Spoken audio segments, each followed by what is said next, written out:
सा धरती भई हरि आवली, जिथे मेरा सतगुर बैठा आए। से जंत भये हरि आवले, जिनी मेरा सतगुर देखिया जाए। धन धन पिता धन धन कुल, धन धन सो जननी, जिन गुरु जणिया माए। धन धन गुरु जिन नाम आराध्या, आप तरिया जिनी डिठा तिना लै छड़ाए। हर सतगुर मेलो दया कर, जन नानक धोवै पाए। कहाँ बुद्ध प्रभ तुछ हमारी, बरन सकै महिमा जो तिहारी। हम ना सख्त कर सिफत तुम्हारी, आप लेहो तुम कथा सुधारी। दीन दुनिया दे पातशाह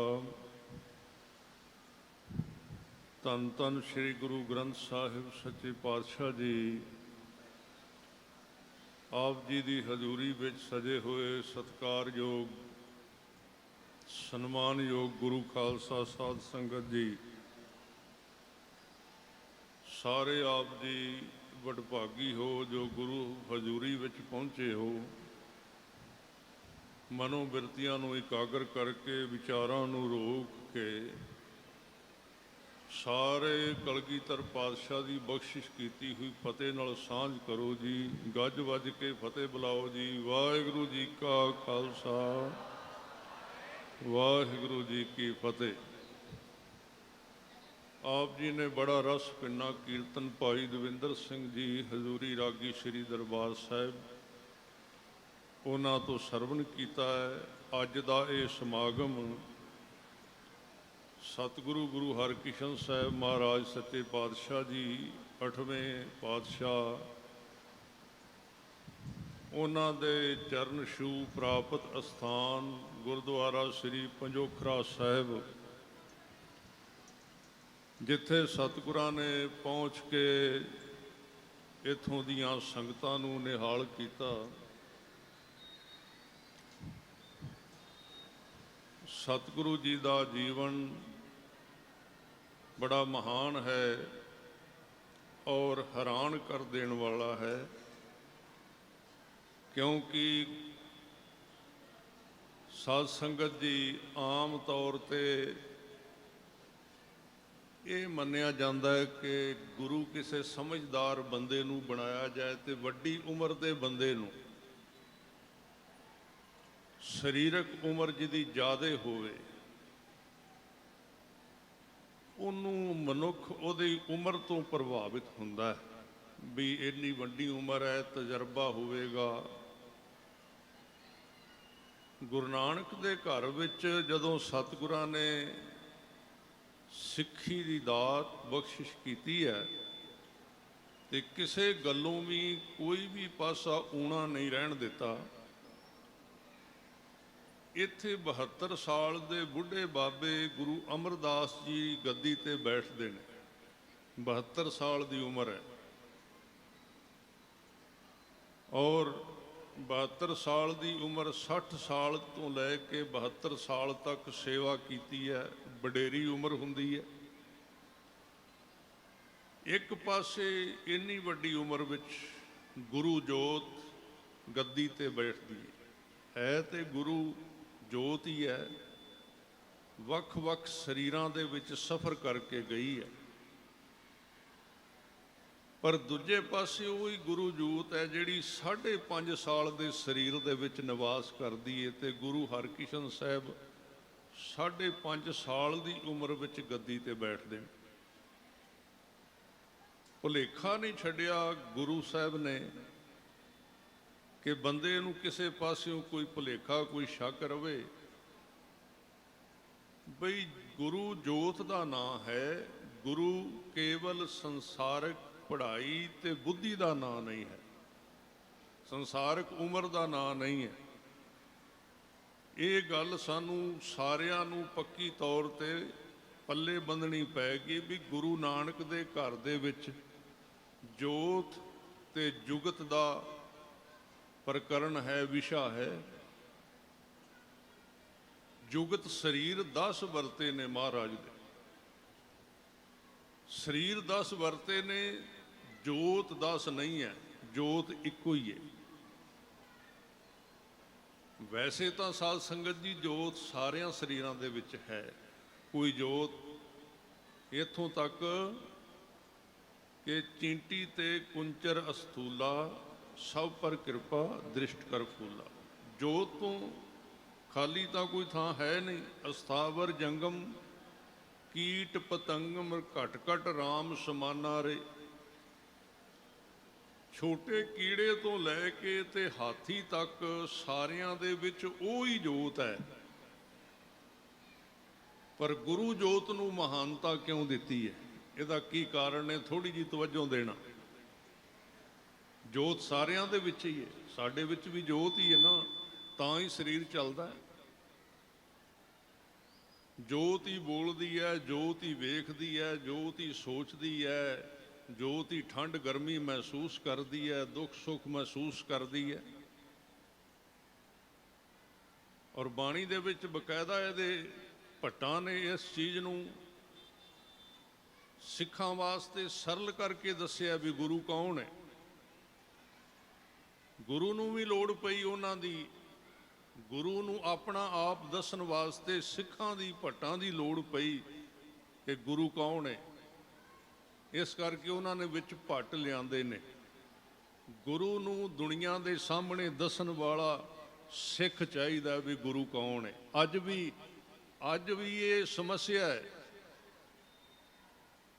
ਕਿ ਗੁਰੂ ਗ੍ਰੰਥ ਸਾਹਿਬ ਕੌਣ ਨੇ। ਇਹ ਗੁਰੂ ਗ੍ਰੰਥ ਸਾਹਿਬ ਨੇ ਨਹੀਂ ਦੱਸਣਾ, ਇਹ ਸਿੱਖ ਨੇ ਦੱਸਣਾ ਗੁਰੂ ਗ੍ਰੰਥ ਸਾਹਿਬ ਕੌਣ ਨੇ। ਜਿੱਦਣ 1430 ਅੰਗ ਕਿਸੇ ਸਰੀਰ ਦੇ ਵਿੱਚੋਂ ਪ੍ਰਗਟ ਹੋ ਗਏ, ਉਦਣ ਗੁਰੂ ਗ੍ਰੰਥ ਸਾਹਿਬ ਨੇ ਦੁਨੀਆ ਦੇ ਵਿੱਚ ਪ੍ਰਗਟ ਹੋ ਜਾਣਾ। ਇਹ ਤੇ ਗੱਲ ਅਲੱਗ ਤੋਂ ਹੈ ਨਾ। ਆਪਾਂ ਪ੍ਰਕਾਸ਼ ਕੀਤਾ, ਆਪਾਂ ਗੁਰਦੁਆਰਾ ਸਾਹਿਬ ਬਣਾਏ ਨੇ, ਅਸਥਾਨ ਬਣਾਏ ਨੇ, ਅਲੱਗ ਤੋਂ ਇੱਕ ਸਤਿਕਾਰ ਦੀ ਗੱਲ ਹੈ। ਇਹ ਸਾਡਾ ਪਿਆਰ ਹੈ ਕਿ ਅਸੀਂ ਗੁਰੂ ਕੇ ਸਥਾਨ, ਗੁਰੂ ਕੇ ਲੰਗਰ, ਗੁਰੂ ਕੇ ਤਖਤ, ਗੁਰੂ ਕੇ ਧਾਮ ਨੇ, ਮਹਾਰਾਜ ਦੇ ਉੱਤੇ ਚੌਰ ਝੁਲਦਾ। ਇਹ ਇੱਕ ਅਲੱਗ ਤੋਂ ਵਿਸ਼ਾ ਸਾਡਾ ਨਿੱਜੀ ਹੈ। ਪਰ ਜਿਹੜਾ ਹੁਣ ਤੁਸੀਂ ਇੱਥੇ ਕੋਈ 2-4 ਹਜ਼ਾਰ ਸਰੀਰ ਆਇਆ, ਜਿਹੜਾ ਇੱਧਰ 1.5 ਲੱਖ ਹੋਰ ਬੰਦਾ 2-3 ਲੱਖ ਬੈਠਾ, ਉਹਨੂੰ ਕਿਵੇਂ ਪਤਾ ਲੱਗੇਗਾ ਗੁਰੂ ਗ੍ਰੰਥ ਸਾਹਿਬ ਕੌਣ ਹੈ? ਉਹਨੂੰ ਉਦਣ ਪਤਾ ਲੱਗਣਾ ਜਿੱਦਣ ਗੁਰੂ ਗ੍ਰੰਥ ਸਾਹਿਬ ਤੁਹਾਡੇ ਜੀਵਨ ਵਿੱਚੋਂ ਪ੍ਰਗਟ ਹੋਣ ਲੱਗ ਪਏ। ਤੇ ਤੁਸੀਂ ਬਾਜ਼ਾਰ ਵਿੱਚ ਤੁਰੇ ਤੇ ਲੋਕਾਂ ਨੇ ਪੁੱਛਿਆ ਵੀ ਸਿੱਖ ਕਿਹਦਾ ਹੈ, ਇਹਦੇ ਵਿੱਚ ਇਹ ਚੀਜ਼ ਆਈ ਕਿੱਥੋਂ ਹੈ? ਉਹ ਗੁਣ ਪ੍ਰਗਟ ਹੋਏ ਜਿਹੜੇ ਗੁਰੂ ਗ੍ਰੰਥ ਸਾਹਿਬ ਜੀ ਦੀ ਬਾਣੀ ਦੇ ਵਿੱਚ ਮਹਾਰਾਜ ਨੇ ਕਿਹਾ ਹੈ। ਉਹ ਚੀਜ਼ ਸਿੱਖ ਦੇ ਰਾਹੀਂ ਪ੍ਰਗਟ ਹੋਣੀ ਹੈ। ਇਸ ਕਰਕੇ ਭਗਤ ਕਹਿੰਦੇ ਨੇ, ਰੱਬ ਨੂੰ ਕਹਿੰਦੇ ਪਿਆਰ ਦੇ ਨਾਲ, ਕਹਿੰਦੇ ਰੱਬਾ ਤੂੰ ਬੜਾ ਵੱਡਾ ਹੈ, ਤੇਰੇ ਨਾਲ ਦਾ ਹੋਰ ਕੋਈ ਨਹੀਂ। ਪਰ ਜੇ ਅਸੀਂ ਵੀ ਨਾ ਹੁੰਦੇ ਤੇ ਤੇਰਾ ਕਿਸੇ ਨਾਂ ਦੁਨੀਆ ਵਿੱਚ ਲੈਣਾ ਨਹੀਂ ਸੀ। ਪਰਮੇਸ਼ਰ ਆਪ ਬੇਅੰਤ, ਤੇ ਭਾਵੇਂ ਉਹਨੂੰ ਉਹਦੇ ਵਿੱਚ ਇੰਨੀ ਸ਼ਕਤੀ ਹੈ ਕਿ ਉਹਨੂੰ ਕੋਈ ਨਾਮ ਹੀ ਜਪੇ ਤਾਂ ਵੀ ਉਹ ਕਾਇਮ ਰਹਿੰਦਾ ਹੈ। ਸਰਗੁਣ ਨਿਰਗੁਣ ਨਿਰੰਕਾਰ ਸੁਨ ਸਮਾਧੀ ਆਪ, ਆਪਨ ਕੀਆ ਨਾਨਕਾ ਆਪੇ ਹੀ ਫਿਰ ਜਾਪ। ਉਹਨੇ ਤੇ ਰਹਿਣੇ ਰਹਿਣਾ, ਭਾਵੇਂ ਕੋਈ ਜਪਣ ਵਾਲਾ ਹੈ ਤੇ ਭਾਵੇਂ ਕੋਈ ਜਪਣ ਵਾਲਾ ਨਹੀਂ।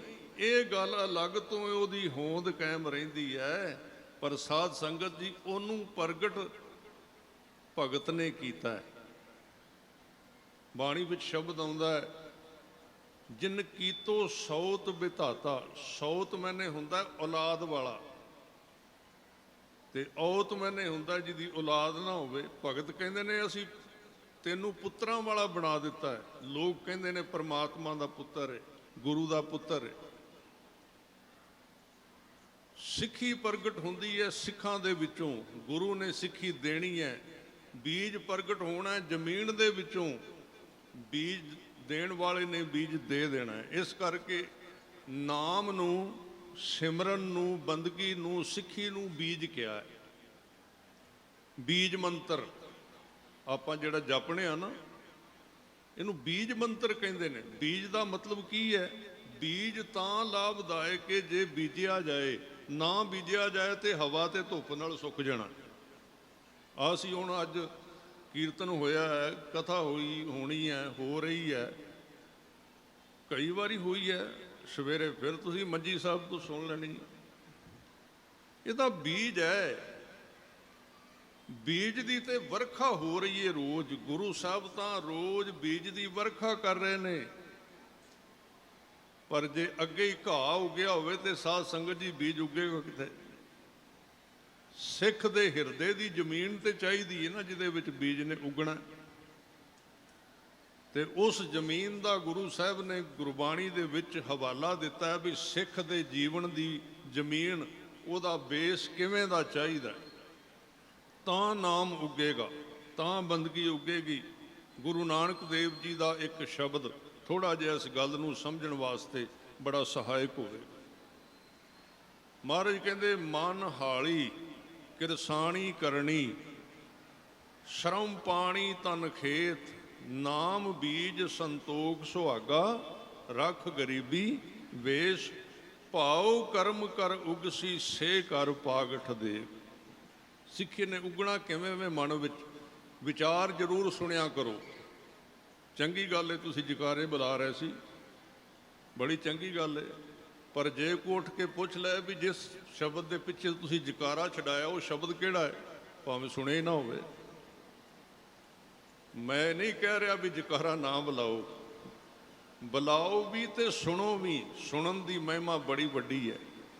ਬੋਲਣ ਦੀ ਗੱਲ ਗੁਰੂ ਸਾਹਿਬ ਨੇ ਜਪਜੀ ਸਾਹਿਬ ਵਿੱਚ ਬਾਅਦ ਵਿੱਚ ਕੀਤੀ ਹੈ, ਪਹਿਲਾਂ ਸੁਣਨ ਦੀ ਕੀਤੀ ਹੈ। 4 ਪੌੜੀਆਂ ਸੁਣਨ ਦੀਆਂ ਨੇ, ਤੇ ਸੁਣਦੇ ਕੰਨ ਨਹੀਂ,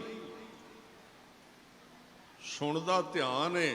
ਤੇ ਸੁਣਦਾ ਧਿਆਨ ਤਾਂ ਹੈ ਜੇ ਧਿਆਨ ਕੰਨਾਂ ਵਿੱਚ ਹੋਵੇਗਾ, ਤੇ ਜੇ ਧਿਆਨ ਅੱਖਾਂ ਵਿੱਚ ਹੋਵੇਗਾ ਕਦੀ ਨਹੀਂ ਸੁਣ ਸਕਦੇ। ਕੰਨਾਂ ਦੇ ਵਿੱਚ ਧਿਆਨ ਹੋਏਗਾ, ਸੁਰਤੀ ਕੰਨਾਂ ਦੇ ਵਿੱਚ ਹੋਏਗੀ। ਤੇ ਗੁਰੂ ਵਿੱਚ ਇਹ ਸਮਰੱਥਾ ਹੈ, ਗੁਰੂ ਵਿੱਚ ਇਹ ਕਿਰਪਾ ਹੈ ਕਿ ਉਹ ਸਾਨੂੰ ਕੰਨ ਦਿੰਦਾ ਹੈ, ਸਾਨੂੰ ਜ਼ੁਬਾਨ ਦਿੰਦਾ ਹੈ, ਜਿਹਦੇ ਨਾਲ ਰੱਬ ਦੀ ਗੱਲ ਕੀਤੀ ਜਾ ਸਕਦੀ, ਰੱਬ ਦਾ ਨਾਮ ਜਪਿਆ ਜਾ ਸਕਦਾ ਹੈ। ਇਸ ਸੰਸਾਰਕ ਜ਼ੁਬਾਨ ਦੇ ਨਾਲ ਨਾਮ ਨਹੀਂ ਜਪਿਆ ਜਾ ਸਕਦਾ। ਇਹਨਾਂ ਸੰਸਾਰਕ ਕੰਨਾਂ ਦੇ ਨਾਲ ਗੁਰੂ ਦੀ ਗੱਲ ਨਹੀਂ ਸੁਣੀ ਜਾ ਸਕਦੀ। ਤਾਂ ਮੈਂ ਵਿਸ਼ੇ ਤੇ ਰਹਾਂਗਾ, ਕਿਵੇਂ ਉੱਗੇਗਾ ਸਾਡੇ ਜੀਵਨ ਦੇ ਵਿੱਚ ਗੁਰੂ ਦੇ ਸ਼ਬਦ ਦਾ ਰੁੱਖ। ਇੱਕ ਉੱਗਣਾ ਹੈ, ਤੇ ਸਾਧ ਸੰਗਤ ਜੀ ਪਹਿਲਾਂ ਉਹਦੀ ਜੜ ਠੀਕ ਹੋਣੀ ਚਾਹੀਦੀ ਹੈ। ਜੜ ਉਹਦੀ ਗਲੇ ਤੋਂ ਥੱਲੇ ਹੈ, ਤੇ ਫੁੱਲ ਉਹ ਉੱਗਣਾ ਹੈ ਮਨੁੱਖ ਦੇ ਬੁੱਧੀ ਦੇ ਵਿੱਚ। ਬੁੱਧੀ ਵਿੱਚ ਪ੍ਰਕਾਸ਼ ਹੋਣਾ ਉਹਦੇ। ਉਹਨੂੰ ਦਸਮ ਦੁਆਰਾ ਵੀ ਕਹਿੰਦੇ ਨੇ, ਉਹਨੂੰ ਬੁੱਧ ਪ੍ਰਕਾਸ਼ ਵੀ ਕਹਿੰਦੇ ਨੇ, ਉਹਨੂੰ ਵਿਵੇਕ ਬੁੱਧੀ ਵੀ ਕਹਿੰਦੇ ਨੇ।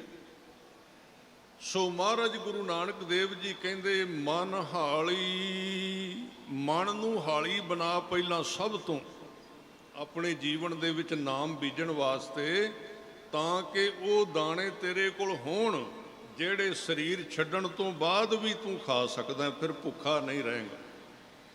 ਨਹੀਂ ਤੇ ਮਹਾਰਾਜ ਗੁਰੂ ਰਾਮਦਾਸ ਜੀ ਕਹਿੰਦੇ, ਹੁਣ ਵੱਤੈ ਹਰ ਨਾਮ ਨਾ ਬੀਜਿਓ, ਅੱਗੇ ਭੁੱਖਾ ਕਿਆ ਖਾਏ। ਮਹਾਰਾਜ ਕਹਿੰਦੇ ਪਹਿਲਾਂ ਮਨ ਨੂੰ ਹਾਜ਼ਰ ਕਰ। ਮਨ ਹਾਜ਼ਰ ਹੋਏਗਾ ਤੇ ਹਾਲੀ ਆ ਗਿਆ। ਹਾਲੀ ਦਾ ਮਤਲਬ ਹੈ ਜ਼ਮੀਨ ਵਾਹੁਣ ਵਾਲਾ। ਪਹਿਲਾਂ ਹਲ ਵਾਹੁਣ ਵਾਲੇ ਹੁੰਦੇ ਸੀ, ਹੁਣ ਤਾਂ ਟਰੈਕਟਰ ਆ ਗਏ। ਹਾਲੀ ਜ਼ਿਮੀਂਦਾਰ ਹੋਵੇਗਾ ਤੇ ਜ਼ਮੀਨ ਤਾਂ ਹੀ ਵਾਹੇਗਾ ਨਾ। ਜ਼ਿਮੀਦਾਰ ਹੋਏਗਾ ਤੇ ਜ਼ਮੀਨ ਤਾਂ ਹੀ ਵਾਏਗਾ। ਮਨ ਹਾਲੀ ਕਿਰਸਾਣੀ ਕਰਨੀ। ਕਾਹਦੀ ਕਿਰਸਾਣੀ ਕਰਨੀ ਹੈ, ਕਾਹਦੀ ਜ਼ਮੀਨ ਵਾਹੁਣੀ ਹੈ? ਕਰਨੀ। ਕਰਨੀ ਦਾ ਮਤਲਬ ਵੀ ਜਿਹੜੀ ਗੱਲ ਆਪਾਂ ਇੱਥੇ ਕਰਨੇ ਆ ਉਹਨੂੰ ਹੁਣ ਇੱਕ ਦਿਨ ਸੰਗਰਾਂਦ ਆਈ, ਸੰਗਰਾਂਦ ਵਾਲੇ ਦਿਨ ਗੱਲ ਸੁਣ ਲਈ ਤੇ ਪਿਛਲੇ 29 ਦਿਨ ਉਹਨੂੰ ਕੀਤਾ ਵੀ ਹੈ ਕਿ ਨਹੀਂ ਜੀਵਨ ਦੇ ਵਿੱਚ? ਜੋ ਸੁਣਿਆ ਹੈ, ਸੁਣਿਆ ਮੰਨਿਆ, ਮਨ ਕੀਤਾ ਭਾਉ, ਉਹਨੂੰ ਮੰਨਿਆ ਵੀ ਇਹ ਜਾਂ ਉਹ ਇੱਕ ਸੁਣਨ ਸੁਣਾਉਣ ਦੀ ਇੱਕ ਗੱਲ ਬਣ ਗਈ?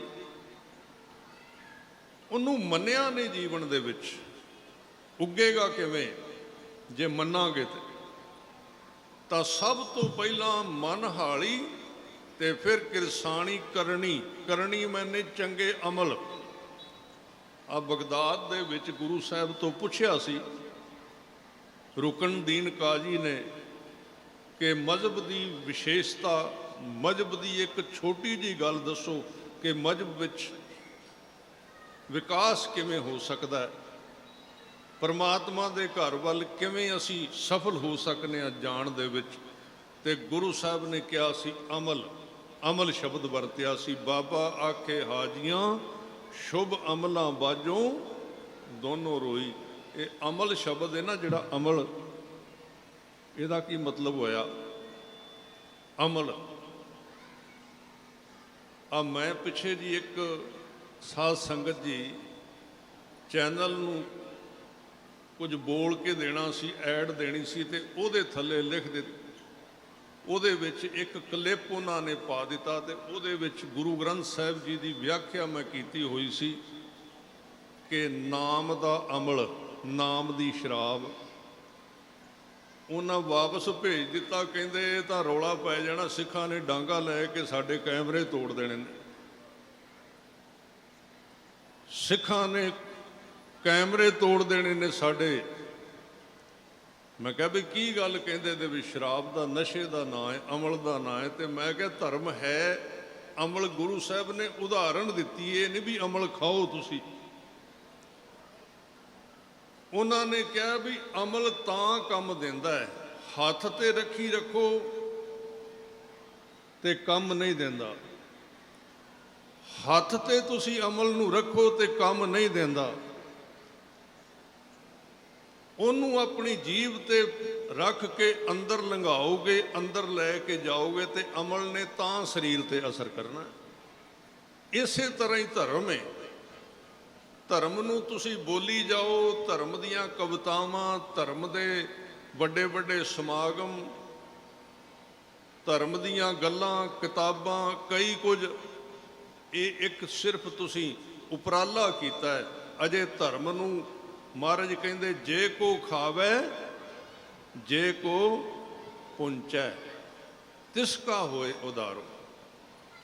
ਹੁਣ ਖਾ ਕੇ ਅੰਦਰ ਜਾਏਗਾ ਤੇ ਤਾਕਤ ਤਾਂ ਬਣਨੀ ਹੈ, ਮੂੰਹ ਦੇ ਰਾਹੀਂ ਖਾਵਾਂਗੇ, ਕੰਨਾਂ ਦੇ ਰਾਹੀਂ ਸੁਣ ਕੇ ਅੰਦਰ ਲੈ ਕੇ ਜਾਵਾਂਗੇ ਕਿ ਨਹੀਂ ਤੇ ਫਿਰ ਸਾਧ ਸੰਗਤ ਜੀ ਨਾਰਾਜ਼ ਨਾ ਹੋਣਾ। ਆਸਾ ਦੀ ਵਾਰ ਗੁਰੂ ਸਾਹਿਬ ਨੇ ਪੱਕੀ ਤਾਂ ਹੀ ਕੀਤੀ ਸੀ ਕਿ ਦੁਨੀਆ ਇਹ ਕੰਮ ਕਰਦੀ ਫਿਰਦੀ ਹੈ,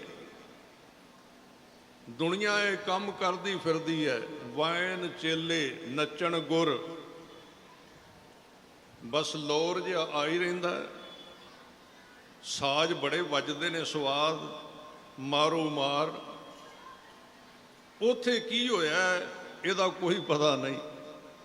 ਵਾਇਨ ਚੇਲੇ ਨੱਚਣ ਗੁਰ, ਪੈਰ ਹਿਲਾਇਣ ਫੇਰਨ ਸਿਰ, ਉੱਡ ਉੱਡ ਰਾਵਾ ਝਾਟੈ ਪਾਏ, ਵੇਖੈ ਲੋਕ ਹੱਸੈ ਘਰ ਜਾਏ।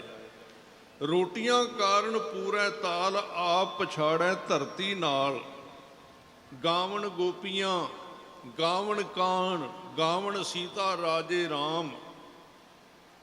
ਪੁਰਾਣੇ ਅਵਤਾਰਾਂ ਦੀਆਂ ਕਥਾ ਸੁਣਾਉਣੀਆਂ, ਪੁਰਾਣੇ ਅਵਤਾਰਾਂ ਦੀਆਂ ਗੱਲਾਂ ਸੁਣਾਈ ਜਾਣੀਆਂ। ਚੰਗੀ ਗੱਲ ਏ, ਤਵਾਰੀਖ, ਇਤਿਹਾਸ, ਇਤਿਹਾਸ ਮਾੜਾ ਨਹੀਂ, ਪਰ ਕਿਤੇ ਇਹ ਨਾ ਹੋਵੇ ਕਿ ਸਾਡੇ ਜਿਵੇਂ ਅਸੀਂ ਟਾਈਮ ਪਾਸ ਕਰਨਾ ਹੋਵੇ ਵੀ ਐਤਵਾਰੇ ਚਲੋ ਅੱਜ ਫਿਲਮ ਹੀ ਵੇਖ ਆਓ, ਜਾ ਕੇ ਟਾਈਮ ਪਾਸ ਚੰਗਾ ਹੋ ਜਾਏਗਾ, ਚਲੋ ਅੱਜ ਦਾ ਦਿਨ ਕੋਈ ਇਤਿਹਾਸ ਹੀ ਸੁਣ ਲੈਂਦੇ ਹਾਂ। ਸੁਣ ਕੇ ਜੀਵਨ ਦੇ ਵਿੱਚ ਵੀ ਕਮਾਇਆ, ਉਹਨੂੰ ਅਮਲ ਕਹਿੰਦੇ ਨੇ, ਅਮਲ। ਇਸ ਲਈ ਗੁਰੂ ਨਾਨਕ ਦੇਵ ਜੀ ਨੇ ਰੁਕਨਦੀਨ ਨੂੰ ਕਿਹਾ, ਮਜ਼ਹਬ ਦੀਆਂ ਗੱਲਾਂ ਦੁਨੀਆ ਵਿੱਚ ਬਹੁਤ, ਸੰਸਾਰ ਵਿੱਚ ਬੜੀਆਂ ਨੇ, ਜਿੰਨਾ ਚਿਰ ਅਮਲ ਨਹੀਂ ਉਹਨਾਂ ਚਿਰ ਭਾਈ ਗੁਰਦਾਸ ਸਾਹਿਬ ਜੀ ਕਹਿੰਦੇ ਨੇ, ਪੂਛਤ ਪਥਕ ਤਾਹੇ ਮਾਰਗ ਨਾ ਧਾਰੈ, ਪਗ ਪ੍ਰੀਤਮ ਕੇ ਦੇਸ਼ ਕੈਸੇ ਬਾਤਨ ਸੇ ਜਾਈਐ।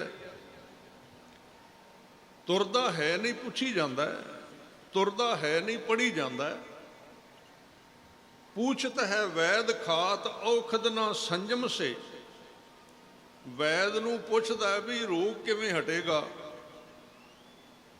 ਤੇ ਮਰਿਆਦਾ ਦੇ ਨਾਲ ਦਵਾਈ ਪਰਹੇਜ ਰੱਖ ਕੇ ਨਹੀਂ ਖਾਂਦਾ।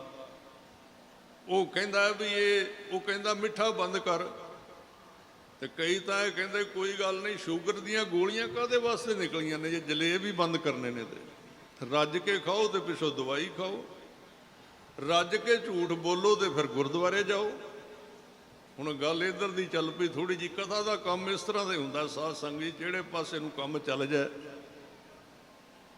ਕਿਉਂਕਿ ਸਾਧ ਸੰਗਤ ਜੀ ਇਹ ਗੱਲ ਤਾਂ ਕਰਨੀ ਪੈਣੀ ਵੀ ਹੌਲੀ ਹੌਲੀ ਸਿੱਖ ਧਰਮ ਵੀ ਉਹੀ ਰੂਪ ਧਾਰਦਾ ਜਾ ਰਿਹਾ ਜਿਨ੍ਹਾਂ ਧਰਮਾਂ ਦਾ ਗੁਰੂ ਸਾਹਿਬ ਨੇ, ਜਿਨ੍ਹਾਂ ਮੇਲਿਆਂ ਪਖੰਡਾਂ ਦਾ ਵਿਰੋਧ ਕੀਤਾ ਸੀ, ਅਸੀਂ ਵੀ ਕੁਝ ਕੁ ਨੂੰ ਛੱਡ ਕੇ ਬਾਕੀ ਦਾ ਉਹੀ ਕੰਮ ਬਣਦਾ ਜਾ ਰਿਹਾ।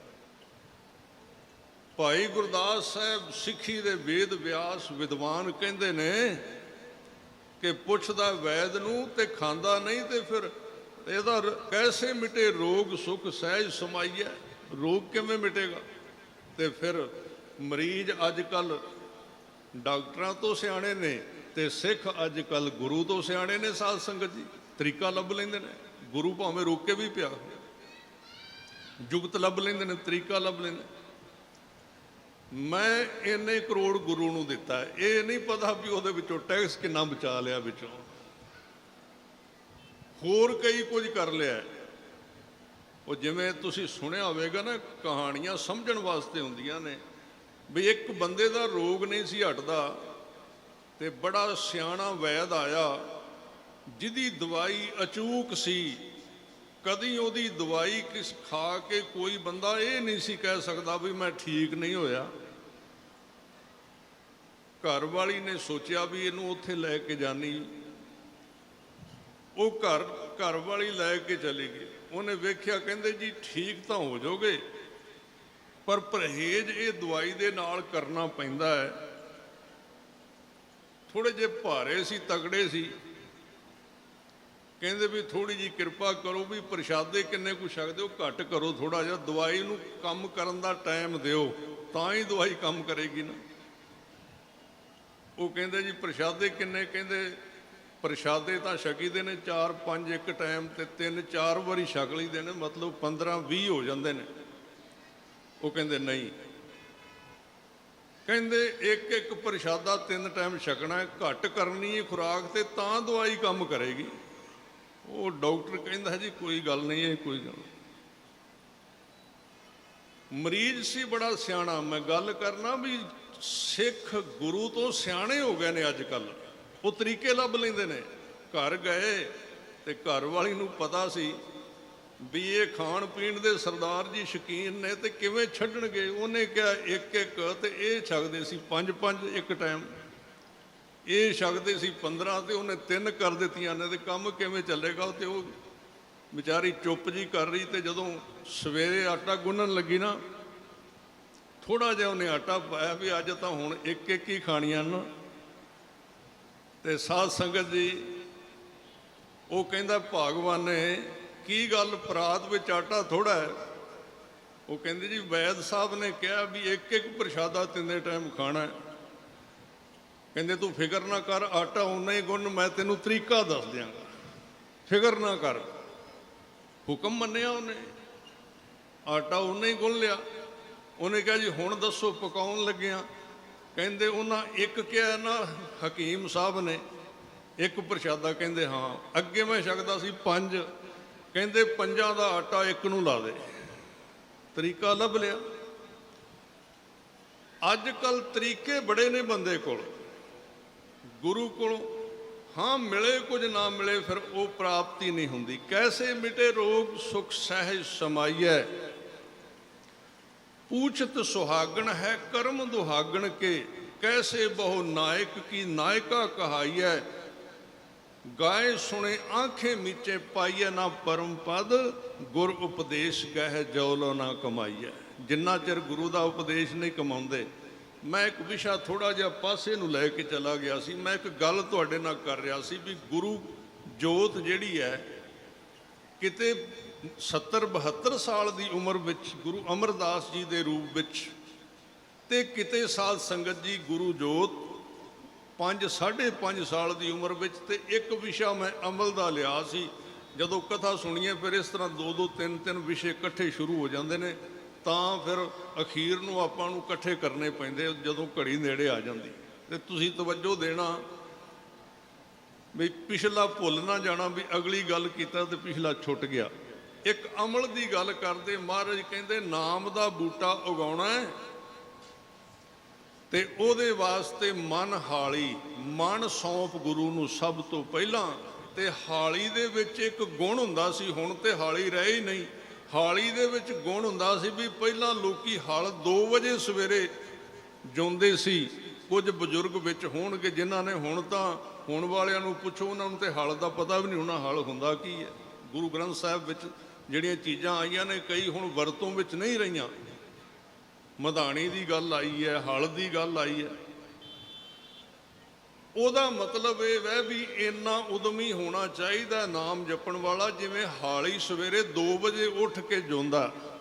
इन्ना सवेरे अमृत वेले उदम वाला होवे, आलसी ना होवे, दलिदरी ना होवे। तो पहली गल जिहड़ी है मन नूं गुरु दे चरनां दे विच सौंप देना।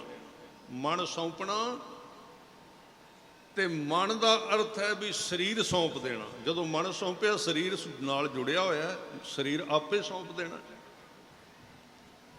साध संगत जी तुसी जिस स्थान ते बैठे हो ये बड़ा भागां वाला स्थान है। इत्थे गुरु की शक्ति ने प्रगट हो के दस्या भी गुरु कोल कितनी पावर होंदी है। गुरु वो काम करा सकदा जो मनुखी बुद्धि विच मनुख सोच भी नहीं सकता। जिवें बाणी विच आउंदा है ना कि पिंगल पर्बत पार परे खल चतुर्भ कीता। पिंगला पहाड़ नूं पार कर सकदा है। एक मूर्ख बंदा जिन्हों कोई गल नहीं सी आउंदी वो चतुर वक्ता बन जाता है गुरु की कृपा दे नाल। पर कदों जदों मन सौंपिया। आप जिथे बैठे हो साखी तुसी आए साल सुनते होवोगे क्योंकि स्थान नाल संबंधित सारे बुलारे सुनाउंदे ने भी गुरु हरकिशन साहब आउंदे ने। इत्थों दा पंडित लाल चंद जिहड़ा बड़ा भारी विद्वान सी, गीता दा बड़ा भारी विद्वान सी, वो बड़ी संगत इकट्ठी हुई क्योंकि गुरु जोत नूं प्यार करदी संगत। उन्होंने पता लगा 8वें पातशाह सतगुरु जी आए ने तो पंडित जी आ गए। पंडित जी को विद्या सी ते साध संगत जी जिन्ने हंकार ने उन्हां सारे हंकारां विचों विद्या दा हंकार एक बहुत वड्डा हंकार है जिहड़ा मनुख नूं ग्रस लैंदा अपने विच। वो पंडित जी आए ते कहन लगे जी कौन ने इत्थे? कहंदे गुरु। कहंदे गुरु 5.5-6 साल की उम्र ते गुरु किवें बन गए? ते गुरु हरकिशन साहब कहंदे ने पंडित जी बैठ जाओ, की गल? कहंदे गुरु ते तां बने ना जे भी कोई 5-7-10-20 साल पढ़े, सारियां व्याकरणा पढ़े, 9 प्रकार की व्याकरण है, फिर होर वेद ग्रंथ इत्यादक सारे पढ़ेगा, उन्होंने समझ आएगी तो समझ आएगी तो फिर गल्लां सुनाएगा अगे लोगों को, तो गुरु तां ही बनूगा ना।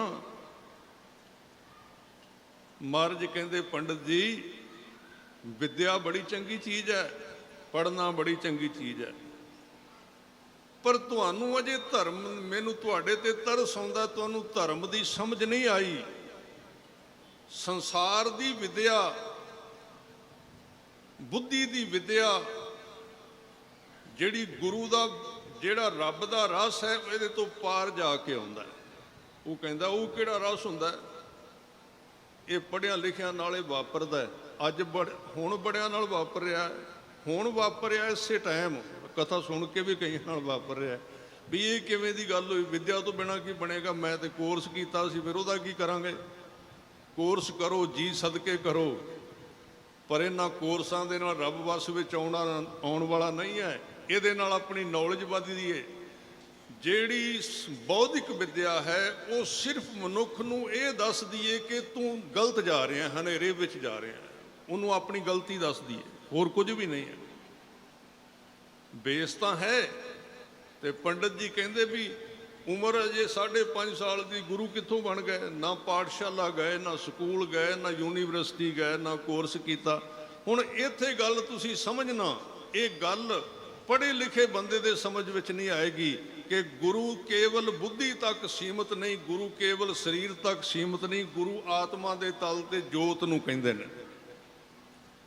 ਗੁਰੂ ਬਿਨਾਂ ਕੁਝ ਬੋਲਣ ਤੋਂ ਵੀ ਸਿੱਖ ਦੇ ਅੰਦਰ ਉਹ ਨਾਮ ਦੀ ਦਾਤ ਬਿਠਾ ਸਕਦਾ ਹੈ, ਔਰ ਗੁਰੂ ਨੇ ਬਿਠਾਇਆ। ਮੈਂ ਤਾਂ ਜਦੋਂ ਇਸ ਤਰ੍ਹਾਂ ਦੀਆਂ, ਜਦੋਂ ਉਹਨੇ ਪੰਡਤ ਨੇ ਕਿਹਾ ਤੇ ਕਹਿੰਦਾ ਤੁਹਾਡਾ ਨਾਮ ਸ੍ਰੀ ਹਰਕ੍ਰਿਸ਼ਨ ਸਾਹਿਬ ਹੈ, ਤੇ ਕ੍ਰਿਸ਼ਨ ਜੀ ਨੇ ਗੀਤਾ ਉਚਾਰੀ ਹੈ, ਉਹਦੇ ਅਰਥ ਕਰੋਗੇ। ਤੇ ਗੁਰੂ ਜੋਤ, ਗੁਰੂ ਨਾਨਕ ਸਾਹਿਬ ਜੀ ਦੀ ਜੋਤ, ਪੰਡਤ ਤੇ ਤਰਸ ਆਉਂਦਾ ਉਹਨਾਂ ਨੂੰ ਵੀ ਕਿਵੇਂ ਵਿਚਾਰਾ ਵਿੱਦਿਆ ਦੇ ਵਿੱਚ ਇਹ ਘਿਰਿਆ ਹੋਇਆ, ਫਸਿਆ ਹੋਇਆ।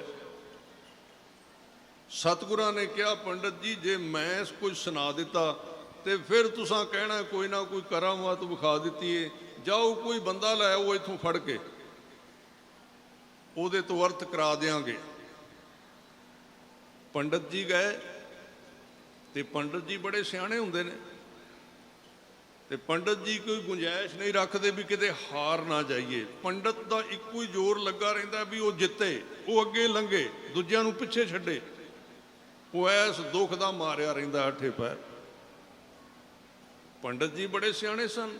ਪੰਡਤ ਜੀ ਨੇ 2-4 ਬੰਦੇ ਵੇਖੇ ਚੰਗੇ ਭਲੇ, ਪਰ ਅੰਦਰੋਂ ਆਵਾਜ਼ ਆਈ ਪੰਡਤ ਜੀ ਦੇ ਵੀ ਨਹੀਂ ਹੋ ਸਕਦਾ ਇਹਨਾਂ ਬੰਦਿਆਂ ਨੇ ਕਿਤੇ ਭੁੱਲ ਭੁਲੇਖੇ ਗੀਤਾ ਪੜ੍ਹੀ ਹੋਵੇ ਤੇ ਅਰਥ ਕਰ ਦੇਣ, ਤੇ ਆਪਾਂ ਤੇ ਫਿਰ ਹਾਰ ਗਏ। ਇਹ ਪੰਡਤਾਂ ਦੀ ਚਲਾਕੀ ਨੇ ਬੜਾ ਨੁਕਸਾਨ ਕੀਤਾ। ਇਸ ਦੇਸ਼ ਦਾ ਨੁਕਸਾਨ ਇੱਕ ਪੰਡਤ ਦੀ ਚਲਾਕੀ ਨੇ ਕੀਤਾ। ਜਿੱਥੇ ਅੱਜ ਤੁਸੀਂ ਭਾਰਤ ਵਿੱਚ ਰਹਿੰਦੇ ਹੋ, ਜਿੰਨੇ ਨੁਕਸਾਨ ਹੋ ਰਹੇ ਨੇ ਉਹਦਾ ਜ਼ਿੰਮੇਵਾਰ ਇੱਕ ਪੰਡਤ ਹੈ। ਪੰਡਤ ਜੀ ਗਏ, 2-4 ਸਾਧ ਸੰਗਤ ਜੀ ਬੰਦੇ ਵੇਖੇ ਚੰਗੇ ਭਲੇ, ਨਹੀਂ ਮਨ ਟਿਕਿਆ। ਅੱਗੇ ਹੋਰ ਨਿਕਲਿਆ ਤੇ ਇੱਕ ਛੱਜੂ ਝੀਵਰ, ਇਸ ਜਾਤ ਦਾ, ਝੀਵਰ ਜਾਤ ਦਾ ਸੀ ਛੱਜੂ, ਉਹਨੂੰ ਫੜਿਆ ਬਾਂਹ ਤੋਂ। ਕਿਉਂ? ਉਹਨੂੰ ਸੁਣਦਾ ਵੀ ਨਹੀਂ ਸੀ ਤੇ ਬੋਲਦਾ ਵੀ ਥੋੜਾ ਬੜਾ ਘੱਟ ਹੀ ਸੀ, ਦੋਵੇਂ ਗੱਲਾਂ। ਕਹਿੰਦਾ ਵੀ ਆਹ ਬੰਦਾ ਲੈ ਕੇ ਜਾਂਦੇ ਆ ਵੀ ਜੇ ਇਹਨੂੰ ਗੀਤਾ ਸੁਣਾਈ ਤੇ ਪਹਿਲੀ ਗੱਲ ਤੇ ਇਹ ਤੋਂ ਸੁਣਿਆ ਨਹੀਂ ਜਾਣਾ, ਜੇ ਕੋਈ ਅੱਖਰ ਸੁਣੇ ਗਿਆ ਤੇ ਬੋਲੇ ਨਹੀਂ ਜਾਣਾ। ਉਹਦੀ ਬਾਂਹ ਫੜ ਕੇ ਗੁਰੂ ਸਾਹਿਬ ਦੇ ਸਾਹਮਣੇ ਲਿਆ ਕੇ ਖੜਾ ਕਰ ਦਿੱਤਾ। ਮਹਾਰਾਜ ਨੇ ਵੇਖਿਆ ਵੀ ਪੰਡਤ ਜੀ ਬੜੇ ਸਿਆਣੇ ਨੇ, ਵੀ ਬੰਦਾ ਹੀ ਇਸ ਤਰ੍ਹਾਂ ਦਾ ਲੈ ਜਾਂਦਾ ਜਿਹੜਾ ਨਾ ਸੁਣੇ ਤੇ ਨਾ ਬੋਲੇ। ਸਤਿਗੁਰਾਂ ਨੇ ਕਿਹਾ ਪੰਡਤ ਜੀ ਪੜ੍ਹੋ ਗੀਤਾ। ਤੇ ਗੀਤਾ ਜਿਹੜੀ ਕ੍ਰਿਸ਼ਨ ਜੀ ਨੇ ਲਿਖੀ ਹੈ, ਗੀਤਾ ਕਈ ਪ੍ਰਕਾਰ ਦੀ ਹੈ। ਇੱਕ ਕ੍ਰਿਸ਼ਨ ਦੀ ਗੀਤਾ ਹੈ, ਇੱਕ ਅਸ਼ਟਾਵਕਰ ਦੀ ਗੀਤਾ ਹੈ।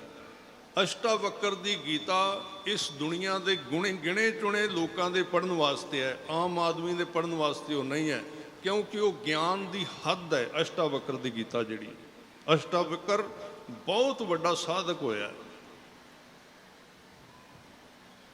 ਇਸ ਕਰਕੇ ਉਸ ਗੀਤਾ ਦਾ ਇਸ ਦੁਨੀਆ ਵਿੱਚ ਪ੍ਰਚਾਰ ਨਹੀਂ ਹੋਇਆ, ਅਸ਼ਟਾਵਕਰ ਦੀ ਗੀਤਾ ਦਾ। ਦੂਜੀ ਗੀਤਾ ਸਾਰੇ ਜਾਣਦੇ ਨੇ, ਆਤਮਾ ਅਮਰ ਹੈ, ਜੀਵ ਅਮਰ ਹੈ, ਬਸ ਤੂੰ ਨਿਡਰ ਹੋ, ਤੇਰੇ ਤੋਂ ਕੌਣ ਕੁਝ ਖੋ ਸਕਦਾ ਹੈ, ਤੇਰੇ ਤੋਂ ਕੌਣ ਕੁਝ ਲੈ ਸਕਦਾ ਹੈ। ਬਸ ਆਹ ਸਿੱਧੀਆਂ ਜਿਹੀਆਂ ਗੱਲਾਂ ਨੇ। ਇਹ ਪ੍ਰਚਲਿਤ ਹੋ ਗਿਆ, ਵੀਵਰ ਵੱਧ ਗਏ, TRP ਵੱਧ ਗਈ। ਕ੍ਰਿਸ਼ਨ ਦੀ TRP ਬਹੁਤ ਹੈ, ਅਸ਼ਟਾਵਕਰ ਦੀ TRP ਨਹੀਂ ਹੋਏਗੀ, ਕਿਉਂਕਿ ਉਹਨੇ ਜਿੰਨਾ ਗਿਆਨ ਦਿੱਤਾ ਉਹ ਇੰਨਾ ਗਿਆਨ ਨਿਚੋੜ ਕੇ ਦਿੱਤਾ ਹੈ ਕਿ ਉਹ ਹਰ ਇੱਕ ਬੰਦੇ ਦੀ ਸਮਝ ਵਿੱਚ ਵੀ ਨਹੀਂ ਆਉਂਦਾ। ਪਰ ਉਸ ਗਿਆਨ ਤੋਂ ਬਿਨਾਂ ਮਨੁੱਖ ਦਾ ਖਹਿੜਾ ਨਹੀਂ ਛੁੱਟਦਾ ਜੋ ਅਸ਼ਟਾਵਕਰ ਨੇ ਦਿੱਤਾ ਹੈ। ਜੇ ਤੁਸੀਂ ਕਿਸੇ ਪੰਡਤ ਨੂੰ ਜਾਣਦੇ ਹੋ ਤੇ ਉਹਨੂੰ ਕਹਿਣਾ ਵੀ ਸਾਨੂੰ ਅਸ਼ਟਾਵਕਰ ਦੀ ਗੀਤਾ ਸੁਣਾਓ, ਉਹ ਨੇੜੇ ਨਹੀਂ ਜਾਏਗਾ ਉਹਦੇ। ਪਹਿਲੀ ਗੱਲ ਤੇ ਪੜ੍ਹਨੀ ਔਖੀ ਹੈ, ਦੂਜੀ ਗੱਲ, ਜੇ ਉਹਨੂੰ ਬਹੁਤਾ ਧਿਆਨ ਨਾਲ ਪੜ੍ਹ ਲਿਆ ਤੇ ਬੰਦੇ ਦੇ ਵਿੱਚ ਸੱਚ ਪ੍ਰਗਟ ਹੋ ਸਕਦਾ ਹੈ, ਸੱਚ ਪ੍ਰਗਟ ਹੋ ਸਕਦਾ ਹੈ, ਅਸ਼ਟਾਵਕਰ ਵਾਲਾ ਸੱਚ। ਜਿਵੇਂ ਅਸ਼ਟਾਵਕਰ ਨੇ, ਚਲੋ ਇੱਧਰ ਨੂੰ ਮੈਂ ਸਮਾਂ ਵੇਖ ਕੇ ਚੱਲ ਰਿਹਾ, ਜਿਵੇਂ ਅਸ਼ਟਾਵਕਰ ਨੇ ਭਰੀ ਸਭਾ ਦੇ ਵਿੱਚ ਸੱਚ ਕਹਿ ਦਿੱਤਾ ਸੀ, ਜਨਕ ਨੂੰ ਕਹਿ ਦਿੱਤਾ ਸੀ, ਇਹਨਾਂ ਲੋਕਾਂ ਤੋਂ ਕਿੱਥੋਂ ਗਿਆਨ ਭਾਲਣਾ ਹੈ? ਇਹ ਤੇ ਚਮੜਾ ਵੇਖ ਕੇ ਫੈਸਲਾ ਕਰਦੇ ਨੇ ਬੰਦੇ ਦਾ ਰੰਗ ਕਿਵੇਂ ਦਾ ਹੈ, ਇਹਨਾਂ ਨੂੰ ਬੰਦੇ ਦੇ ਅੰਦਰ ਦਾ ਤੇ ਪਤਾ ਨਹੀਂ ਅੰਦਰ ਕੀ ਹੁੰਦਾ ਇਹਦੇ। ਉਹ ਅਸ਼ਟਾਵਕਰ ਦੀ ਗੀਤਾ, ਚਲੋ ਅਲੱਗ ਤੋਂ ਵਿਸ਼ਾ, ਮੈਂ ਇਹਨੂੰ ਛੇੜਾਂਗਾ ਨਹੀਂ ਤਾਂ ਬਹੁਤ ਸਮਾਂ ਇੱਧਰ ਨਿਕਲ ਜਾਏਗਾ। ਸੋ ਉਹ ਕਹਿਣ ਲੱਗਾ ਵੀ ਗੀਤਾ ਪੜ੍ਹੋ। ਗੁਰੂ ਸਾਹਿਬ ਕਹਿੰਦੇ ਪੰਡਤ ਜੀ ਤੁਸੀਂ ਗੀਤਾ ਪੜ੍ਹੋ। ਉਹਨੇ ਗੀਤਾ ਪੜ੍ਹੀ ਤੇ ਇਤਿਹਾਸ ਤਾਂ ਸਾਡਾ ਕਹਿੰਦਾ ਵੀ ਗੁਰੂ ਸਾਹਿਬ ਦੇ ਹੱਥ ਵਿੱਚ ਛੜੀ ਸੀ, ਛੜੀ ਮਹਾਰਾਜ ਰੱਖਦੇ ਸੀ 8ਵੇਂ ਪਾਤਸ਼ਾਹ। ਮਹਾਰਾਜ ਨੇ ਛੜੀ ਜਿਹੜੀ ਸੀ ਉਸ ਪੰਡਤ ਨੂੰ ਲਾ ਦਿੱਤੀ, ਸਾਡੇ ਵਾਹਿਗੁਰੂ ਝੀਵਰ ਨੂੰ, ਛੱਜੂ ਝੀਵਰ ਨੂੰ। ਉਹਨੇ ਉਹ ਅਰਥ ਕੀਤੇ ਜੋ ਅੱਜ ਤੱਕ ਕਿਸੇ ਵਿਦਵਾਨ ਨੇ ਤੋਂ ਸੁਣੇ ਨਹੀਂ ਸਨ। ਲਾਲ ਚੰਦ ਨੇ ਨਵੇਂ ਅਰਥ, ਇੱਕ ਸ਼ਬਦ ਸੁਣ ਰਹੇ ਸੋ ਰਾਗੀ ਸਿੰਘਾਂ ਤੋਂ ਸ਼ੁਰੂ ਦੇ ਵਿੱਚ, ਮੈਂ ਬਾਹਰੋਂ ਸੁਣਿਆ ਜਦੋਂ ਬਾਹਰੋਂ ਗੱਡੀ ਤੇ ਆ ਰਿਹਾ ਸੀ, ਸਾਹਿਬ ਮੇਰਾ ਨੀਤ ਨਵਾਂ ਗਿਆਨ, ਬ੍ਰਹਮ ਗਿਆਨੀ ਦੇ ਵਿੱਚੋਂ ਨਵਾਂ ਗਿਆਨ ਪੈਦਾ ਹੁੰਦਾ ਹੈ। ਉਹ ਪੜ੍ਹਦਾ ਤਾਂ ਹੈ, ਉਹ ਵਿੱਦਿਆ ਦਾ ਸਤਿਕਾਰ ਕਰਦਾ ਹੈ, ਪਰ ਉਹ ਆਪ ਹੀ ਵਿੱਦਿਆ ਬਣ ਜਾਂਦਾ ਹੈ। ਉਹਦੇ ਅੰਦਰ ਦੀ ਕਿਤਾਬ ਖੁੱਲ੍ਹ ਜਾਂਦੀ ਹੈ, ਉਹ ਅੰਦਰੋਂ ਬੋਲਦਾ ਹੈ, ਉਹ ਕਿਤਾਬ ਵਿੱਚੋਂ ਨਹੀਂ ਬੋਲਦਾ। ਉਸ ਛੱਜੂ ਝੀਵਰ ਨੇ ਅਰਥ ਕਰ ਦਿੱਤੇ ਗੀਤਾ ਦੇ ਅਰਥ। ਪੰਡਤ ਹੈਰਾਨ। ਛੜੀ ਲਾਈ ਗੁਰੂ ਸਾਹਿਬ ਨੇ। ਹੁਣ ਇਹਦੇ ਉੱਤੇ ਸਾਡੇ ਸੱਜਣ ਪੁਰਸ਼ ਜਿਹੜੇ ਸਾਡੇ ਬਹੁਤ ਸਾਰੇ ਪੜ੍ਹੇ ਲਿਖੇ, ਪਿਛਲੇ 10-15 ਸਾਲਾਂ ਤੋਂ ਬਹੁਤ ਕੁਝ ਨਵਾਂ ਗਿਆਨ ਦਿੱਤਾ ਜਿਨ੍ਹਾਂ ਕੌਮ ਨੂੰ, ਤੇ ਪਿਛਲੇ 10-15 ਸਾਲਾਂ ਤੋਂ ਕੌਮ ਸਭ ਤੋਂ ਵੱਧ ਪਤਿਤ ਹੋਈ ਹੈ। ਇਹ ਧਿਆਨ ਰੱਖਣਾ, ਇੱਥੋਂ ਹੀ ਪਤਾ ਲੱਗ ਜਾਂਦਾ। ਇਹ ਕਸਵੱਟੀ ਹੈ ਕਿ ਜੋ ਪਿਛਲੇ 15 ਸਾਲਾਂ ਵਿੱਚ ਗਿਆਨ ਪਰੋਸਿਆ ਗਿਆ ਹੈ, ਉਹ ਗਿਆਨ ਅਧੂਰਾ ਹੈ। ਜੇ ਉਹ ਪੂਰਾ ਹੁੰਦਾ ਤੇ ਕੌਮ ਸਾਰੀ ਨੇ ਅੰਮ੍ਰਿਤਧਾਰੀ ਹੋ ਜਾਣਾ ਸੀ। ਪਰ ਅੱਜ ਅਸੀਂ ਕਹਿੰਦੇ ਹਾਂ ਵੀ ਕੌਮ ਦਾ 70% ਕੇਸ ਕਟਾ ਗਿਆ। ਕਾਰਨ ਕੀ ਹੈ? ਹਰ ਇੱਕ ਚੀਜ਼ ਤੇ ਕਿੰਤੂ ਪਰੰਤੂ। ਛੜੀ ਕਿੱਥੋਂ ਲਾਈ ਸੀ ਜੀ? ਛੜੀ ਕਿੱਥੋਂ ਲਿਆਂਦੀ ਸੀ? ਇਸ ਤਰ੍ਹਾਂ ਕਿਵੇਂ ਹੋ ਸਕਦਾ? ਇੱਕ ਕਹਿੰਦਾ ਹੈ ਵੀ ਤੁਸੀਂ ਆਪਣੇ, ਕਿਉਂਕਿ ਇਹਨਾਂ ਕੋਲ ਗੱਲਾਂ ਇੰਨੀਆਂ, ਜਿਉਂ ਨਿਗੁਰਾ ਬਹੁ ਬਾਤਾਂ ਜਾਣੈ, ਉਹ ਹਰ ਦਰਗਾਹ ਹੈ ਭ੍ਰਸ਼ਟੀ। ਗੱਲਾਂ ਫਿੱਟ ਬਹਿੰਦੀਆਂ ਨੇ ਬੰਦੇ ਦੇ ਲੌਜਿਕ ਦੇ ਆਧਾਰ ਤੇ। ਉਹ ਕਹਿੰਦਾ ਆਪਣੇ ਤੁਸੀਂ ਫਿਰ ਬੱਚਿਆਂ ਨੂੰ ਪੜ੍ਹਾਉਣ ਦੀ ਲੋੜ ਕੋਈ ਨਹੀਂ, ਉਹਨਾਂ ਨੂੰ ਤੁਸੀਂ ਛੜੀ ਲਵਾ ਲਓ ਤੇ ਉਹ ਪਾਸ ਹੋ ਜਾਣਗੇ। ਉਹ ਬਈ ਬੇਵਕੂਫੋ, ਗੁਰੂ ਇੱਕ ਕਲਾ ਵਰਤਾਉਂਦਾ ਹੈ ਇਹ ਦੱਸਣ ਵਾਸਤੇ ਵੀ ਗੁਰੂ ਦੇ ਵਿੱਚ ਕੁਝ ਤਾਕਤ ਹੈ। ਦੁਨੀਆ ਤਾਂ ਮੰਨਦੀ ਹੈ, ਤਾਕਤ ਤੋਂ ਬਿਨਾਂ ਨਹੀਂ ਕਿਸੇ ਨੂੰ ਮੰਨਿਆ ਜਾਂਦਾ ਦੁਨੀਆ ਦੇ ਵਿੱਚ। ਜੇ ਪਾਵਰ ਨਾ ਵਿਖਾਓ ਤੇ ਗੁਰੂ ਕੋਈ ਜਾਦੂਗਰ ਨਹੀਂ ਹੈ ਕਿ ਉਹ ਸਿੱਖਾਂ ਨੂੰ ਕਹੇ ਵੀ ਤੁਸੀਂ ਛੜੀਆਂ ਰੱਖੋ ਤੇ ਪੜ੍ਹਨ ਲਿਖਣ ਦੀ ਕੋਈ ਲੋੜ ਨਹੀਂ। ਪਰ ਇੱਥੇ ਗੁਰੂ ਨੇ ਆਪਣੀ ਕਲਾ ਤੇ ਸ਼ਕਤੀ ਵਰਤਾਈ ਹੈ, ਔਰ ਇੱਕ ਥਾਂ ਤੇ ਨਹੀਂ ਵਰਤਾਈ, ਕਈ ਥਾਵਾਂ ਤੇ ਵਰਤਾਈ ਹੈ। ਗੁਰੂ ਦੀ ਗੱਲ ਛੱਡ ਦਿਓ, ਗੁਰੂ ਦੇ ਸਿੱਖਾਂ ਦੇ ਵਿੱਚ ਇਹ ਕਲਾ ਹੈ। ਉਹਨਾਂ ਸਿੱਖਾਂ ਨੇ ਵੀ ਕਲਾ ਵਿਖਾਈ ਹੈ, ਵਰਤਾਈ ਹੈ, ਵਰਤਿਆ ਗੁਰੂ ਹੈ। ਮੈਨੂੰ ਇੱਕ ਕਥਾਵਾਚਕ ਸਿੰਘ ਨੇ ਬੜੀ ਵਧੀਆ ਗੱਲ ਸੁਣਾਈ। ਥੋੜੀ ਉਮਰ ਦਾ ਸੀ, ਉਹਨੇ ਇੱਕ ਗੱਲ ਪੜ੍ਹੀ ਤੇ ਮੈਨੂੰ ਸੁਣਾਈ। ਉਹ ਕਹਿੰਦਾ ਗੱਲ ਚੱਲੀ ਵੀ ਪਾਵਰ ਸ਼ਕਤੀ ਹੈ ਕਿ ਨਹੀਂ, ਵੀ ਪੰਜਾ ਸਾਹਿਬ ਨੂੰ ਪੰਜਾ ਲੱਗਾ ਕਿ ਨਹੀਂ, ਉਹ ਵੀ ਖੰਡਨ ਕੀਤਾ। ਉਹ ਕਹਿੰਦਾ ਗਿਆਨੀ ਜੀ ਗੁਰੂ ਦੀ ਗੱਲ ਤੇ ਛੱਡੋ, ਮੈਂ ਇੱਕ ਪੁਸਤਕ ਪੜ੍ਹੀ ਹੈ ਸਬੂਤਾਂ ਸਮੇਤ। ਉਹ ਮੈਂ ਪੜ੍ਹਿਆ ਕਿ ਜਦੋਂ ਪੰਜਾ ਸਾਹਿਬ ਦਾ ਮੋਰਚਾ ਲੱਗਾ ਸੀ ਤੇ ਗੱਡੀ ਦੇ ਵਿੱਚ ਕੈਦੀ ਭਰ ਕੇ ਆ ਰਹੇ ਸਨ। ਪੰਜਾ ਸਾਹਿਬ ਦਾ ਤੁਸੀਂ ਸਾਕਾ ਮਨਾਉਂਦੇ ਹੋ, ਤੇ ਲੰਗਰ ਲੈ ਕੇ ਆਈ ਸਿੱਖ ਸੰਗਤ ਤੇ ਕਿਹਾ ਉਹਨੂੰ ਵੀ ਗੱਡੀ ਰੋਕ ਦਿਓ। ਉਹਨਾਂ ਕਿਹਾ ਜੀ ਗੱਡੀ ਨਹੀਂ ਰੋਕਣੀ, ਤੇ ਸਿੰਘ ਅਰਦਾਸ ਕਰਕੇ ਗੱਡੀ ਦੇ ਅੱਗੇ ਲਾਈਨ ਤੇ ਬੈਠ ਗਏ। ਤੇ ਜਦੋਂ ਗੱਡੀ ਆਈ ਉਹਨਾਂ ਕਿਹਾ ਰੋਕਣਾ ਨਹੀਂ ਤੇ ਟ੍ਰੇਨ ਜਿਹੜੀ ਹੈ ਜੇ ਆਪਣੀ ਪੂਰੀ ਸਪੀਡ ਤੇ ਆਵੇ ਤੇ ਬੰਦੇ ਦੀ ਕਿਹੜੀ ਗੱਲ ਆ, ਪਸ਼ੂ ਵੀ ਅੱਗੇ ਕੋਈ ਖੜਾ ਹੋਵੇ ਉਹਨੂੰ ਵੀ ਚੁੱਕ ਕੇ ਪਰਾਂ ਭਗਾਂਦੀ ਵੱਢ ਕੇ, ਉਹਦੇ ਤਾਕਤ ਥੋੜੀ ਹੁੰਦੀ ਹੈ। ਪਰ ਕੁਝ ਸਿੰਘ ਸ਼ਹੀਦ ਹੋਏ ਤੇ ਰੇਲ ਰੁਕ ਗਈ। ਹੁਣ ਕਈ ਕਹਿਣਗੇ ਵੀ ਡਰਾਈਵਰ ਨੇ ਬ੍ਰੇਕ ਲਾ ਦਿੱਤੀ ਹੈ, ਉਹ ਕਥਾਵਾਚਕ ਸਿੰਘ ਕਹਿੰਦਾ ਮੈਂ ਕਿਤਾਬ ਪੜ੍ਹੀ ਹੈ ਵੀ ਜਦੋਂ ਇਹ ਕੇਸ ਅਦਾਲਤ ਵਿੱਚ ਚੱਲਿਆ ਸੀ ਵੀ ਗੱਡੀ ਬ੍ਰੇਕ ਲਾਉਣ ਨਾਲ ਰੁਕੀ ਹੈ ਜਾਂ ਆਪਣੇ ਆਪ ਰੁਕੀ ਹੈ। ਉਹ ਕਹਿੰਦਾ ਗੱਡੀ ਨੂੰ ਡਰਾਈਵਰ ਨੇ ਕੋਈ ਬ੍ਰੇਕ ਨਹੀਂ ਲਾਈ, ਜਦੋਂ ਸਿੰਘ ਅੱਗੇ ਬੈਠ ਗਏ ਤੇ ਜਦੋਂ ਸਿੰਘਾਂ ਦੇ ਨਾਲ ਗੱਡੀ ਛੂਈ ਤੇ ਗੱਡੀ ਆਪਣੇ ਆਪ ਹੀ ਖਲੋ ਗਈ ਉਸ ਥਾਂ ਤੇ।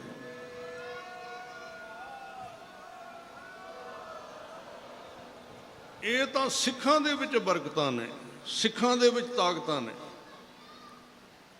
ਉਸ ਸਬੂਤ ਦੇ ਵਿੱਚ ਡਾਕੂਮੈਂਟ ਦੇ ਵਿੱਚ ਲਿਖਿਆ ਹੋਇਆ ਹੈ ਕਿ ਬ੍ਰੇਕ ਨਾਲ ਗੱਡੀ ਨਹੀਂ ਖੜੀ ਹੋਈ,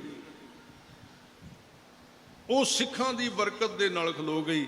ਤੇ ਇਹ ਹੁਣ ਵਿਚਾਰੇ ਗੁਰੂ ਦੇ ਉੱਤੇ ਸ਼ੰਕੇ ਕਰਦੇ ਨੇ ਵੀ ਗੁਰੂ ਦੀ ਸ਼ਕਤੀ ਛੜੀ ਨਾਲ ਕਿਵੇਂ ਉਹ ਅਰਥ ਕਰ ਸਕਦਾ ਗੀਤਾ ਦੇ। ਗੁਰੂ ਜੋ ਚਾਹੇ, ਗੁਰੂ ਦਾ ਮਤਲਬ ਹੀ ਇਹ ਹੈ, ਗੁਰੂ ਕੋਈ ਅਧਿਆਪਕ ਨਹੀਂ ਹੈ, ਕੋਈ ਟੀਚਰ ਨਹੀਂ ਹੈ, ਜੋ ਚਾਹੇ ਉਹ ਕਰ ਸਕਦਾ, ਜੋ ਚਾਹੇ ਉਹਦੀ ਮਰਜ਼ੀ। ਭਾਵੇਂ ਗੁਰੂ ਪਰਮਾਤਮਾ ਦੇ ਹੁਕਮ ਦੇ ਵਿੱਚ ਆਪ ਵੀ ਮਹਾਰਾਜ ਰਹੇ ਨੇ ਔਰ ਕਿਹਾ ਵੀ ਤੇਰਾ ਕੀਆ ਮੀਠਾ ਲੱਗੈ, ਹਰ ਨਾਮ ਪਦਾਰਥ ਨਾਨਕ ਮੰਗੈ। ਕਈ ਕਹਿੰਦੇ ਨੇ ਫਿਰ ਗੁਰੂ ਨੇ ਤਤੀ ਤਵੀ ਠੰਡੀ ਨਹੀਂ ਕਰ ਦਿੱਤੀ। ਸਾਈਂ ਮੀਆਂ ਮੀਰ ਜੀ ਨੇ ਕਿਹਾ ਸੀ ਮਹਾਰਾਜ ਤੁਸੀਂ ਤਤੀ ਇਹ ਤਵੀ ਠੰਡੀ ਕਰ ਸਕਦੇ ਹੋ, ਕਿਉਂ ਨਹੀਂ ਕਰਦੇ? ਮਹਾਰਾਜ ਕਹਿੰਦੇ ਕਿ ਸਾਈਂ ਜੀ ਅਸੀਂ ਸੰਸਾਰ ਨੂੰ ਗਿਆਨ ਦਿੱਤਾ ਹੈ, ਗੁਰਬਾਣੀ ਦਾ ਗਿਆਨ ਦਿੱਤਾ ਹੈ, ਔਰ ਉਸ ਗੁਰਬਾਣੀ ਦੇ ਗਿਆਨ ਦੇ ਵਿੱਚ ਅਸੀਂ ਦੱਸਿਆ ਕਿ ਮਨੁੱਖ ਨੂੰ ਪਰਮਾਤਮਾ ਦੇ ਚਲਾਏ ਹੋਏ ਸਿਸਟਮ ਦੇ ਵਿੱਚ, ਨਿਯਮ ਦੇ ਵਿੱਚ ਚੱਲਣਾ ਚਾਹੀਦਾ, ਉਹਨੂੰ ਤੋੜਨਾ ਨਹੀਂ ਚਾਹੀਦਾ। ਤੇ ਅਸੀਂ ਵੀ ਪਰਮਾਤਮਾ ਦੀ ਬਣਾਈ ਹੋਈ ਅੱਗ ਨੂੰ ਮੋੜਨਾ ਨਹੀਂ, ਜੇ ਗਰਮ ਕਰਦੀ ਤੇ ਕਰੀ ਜਾਏ।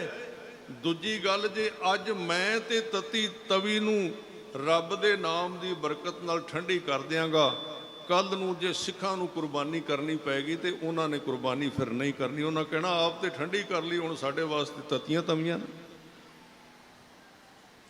ਕੋਈ ਬੜੀ ਸੋਹਣੀ ਗੱਲ ਤੁਹਾਡੇ ਨਾਲ ਸਾਂਝੀ ਕਰਦੇ ਹਾਂ। ਜਦੋਂ ਦਿੱਲੀ ਦੇ ਵਿੱਚ ਗੁਰੂ ਤੇਗ ਬਹਾਦਰ ਸਾਹਿਬ ਜੀ ਦੇ ਨਾਲ ਦੇ ਸਿੱਖਾਂ ਵਿੱਚੋਂ ਭਾਈ ਦਿਆਲੇ ਨੂੰ ਦੇਗ ਵਿੱਚ ਉਬਾਲਣ ਵਾਸਤੇ ਲੈ ਕੇ ਗਏ ਤੇ ਉਹ ਕਾਜੀ ਕਹਿੰਦਾ ਵੀ ਦਿਆਲਿਆ ਵੇਖ ਪਾਣੀ ਕਿੰਨਾ ਗਰਮ ਹੈ, ਭਾਪ ਨਿਕਲਦੀ ਹੈ ਵਿੱਚੋਂ,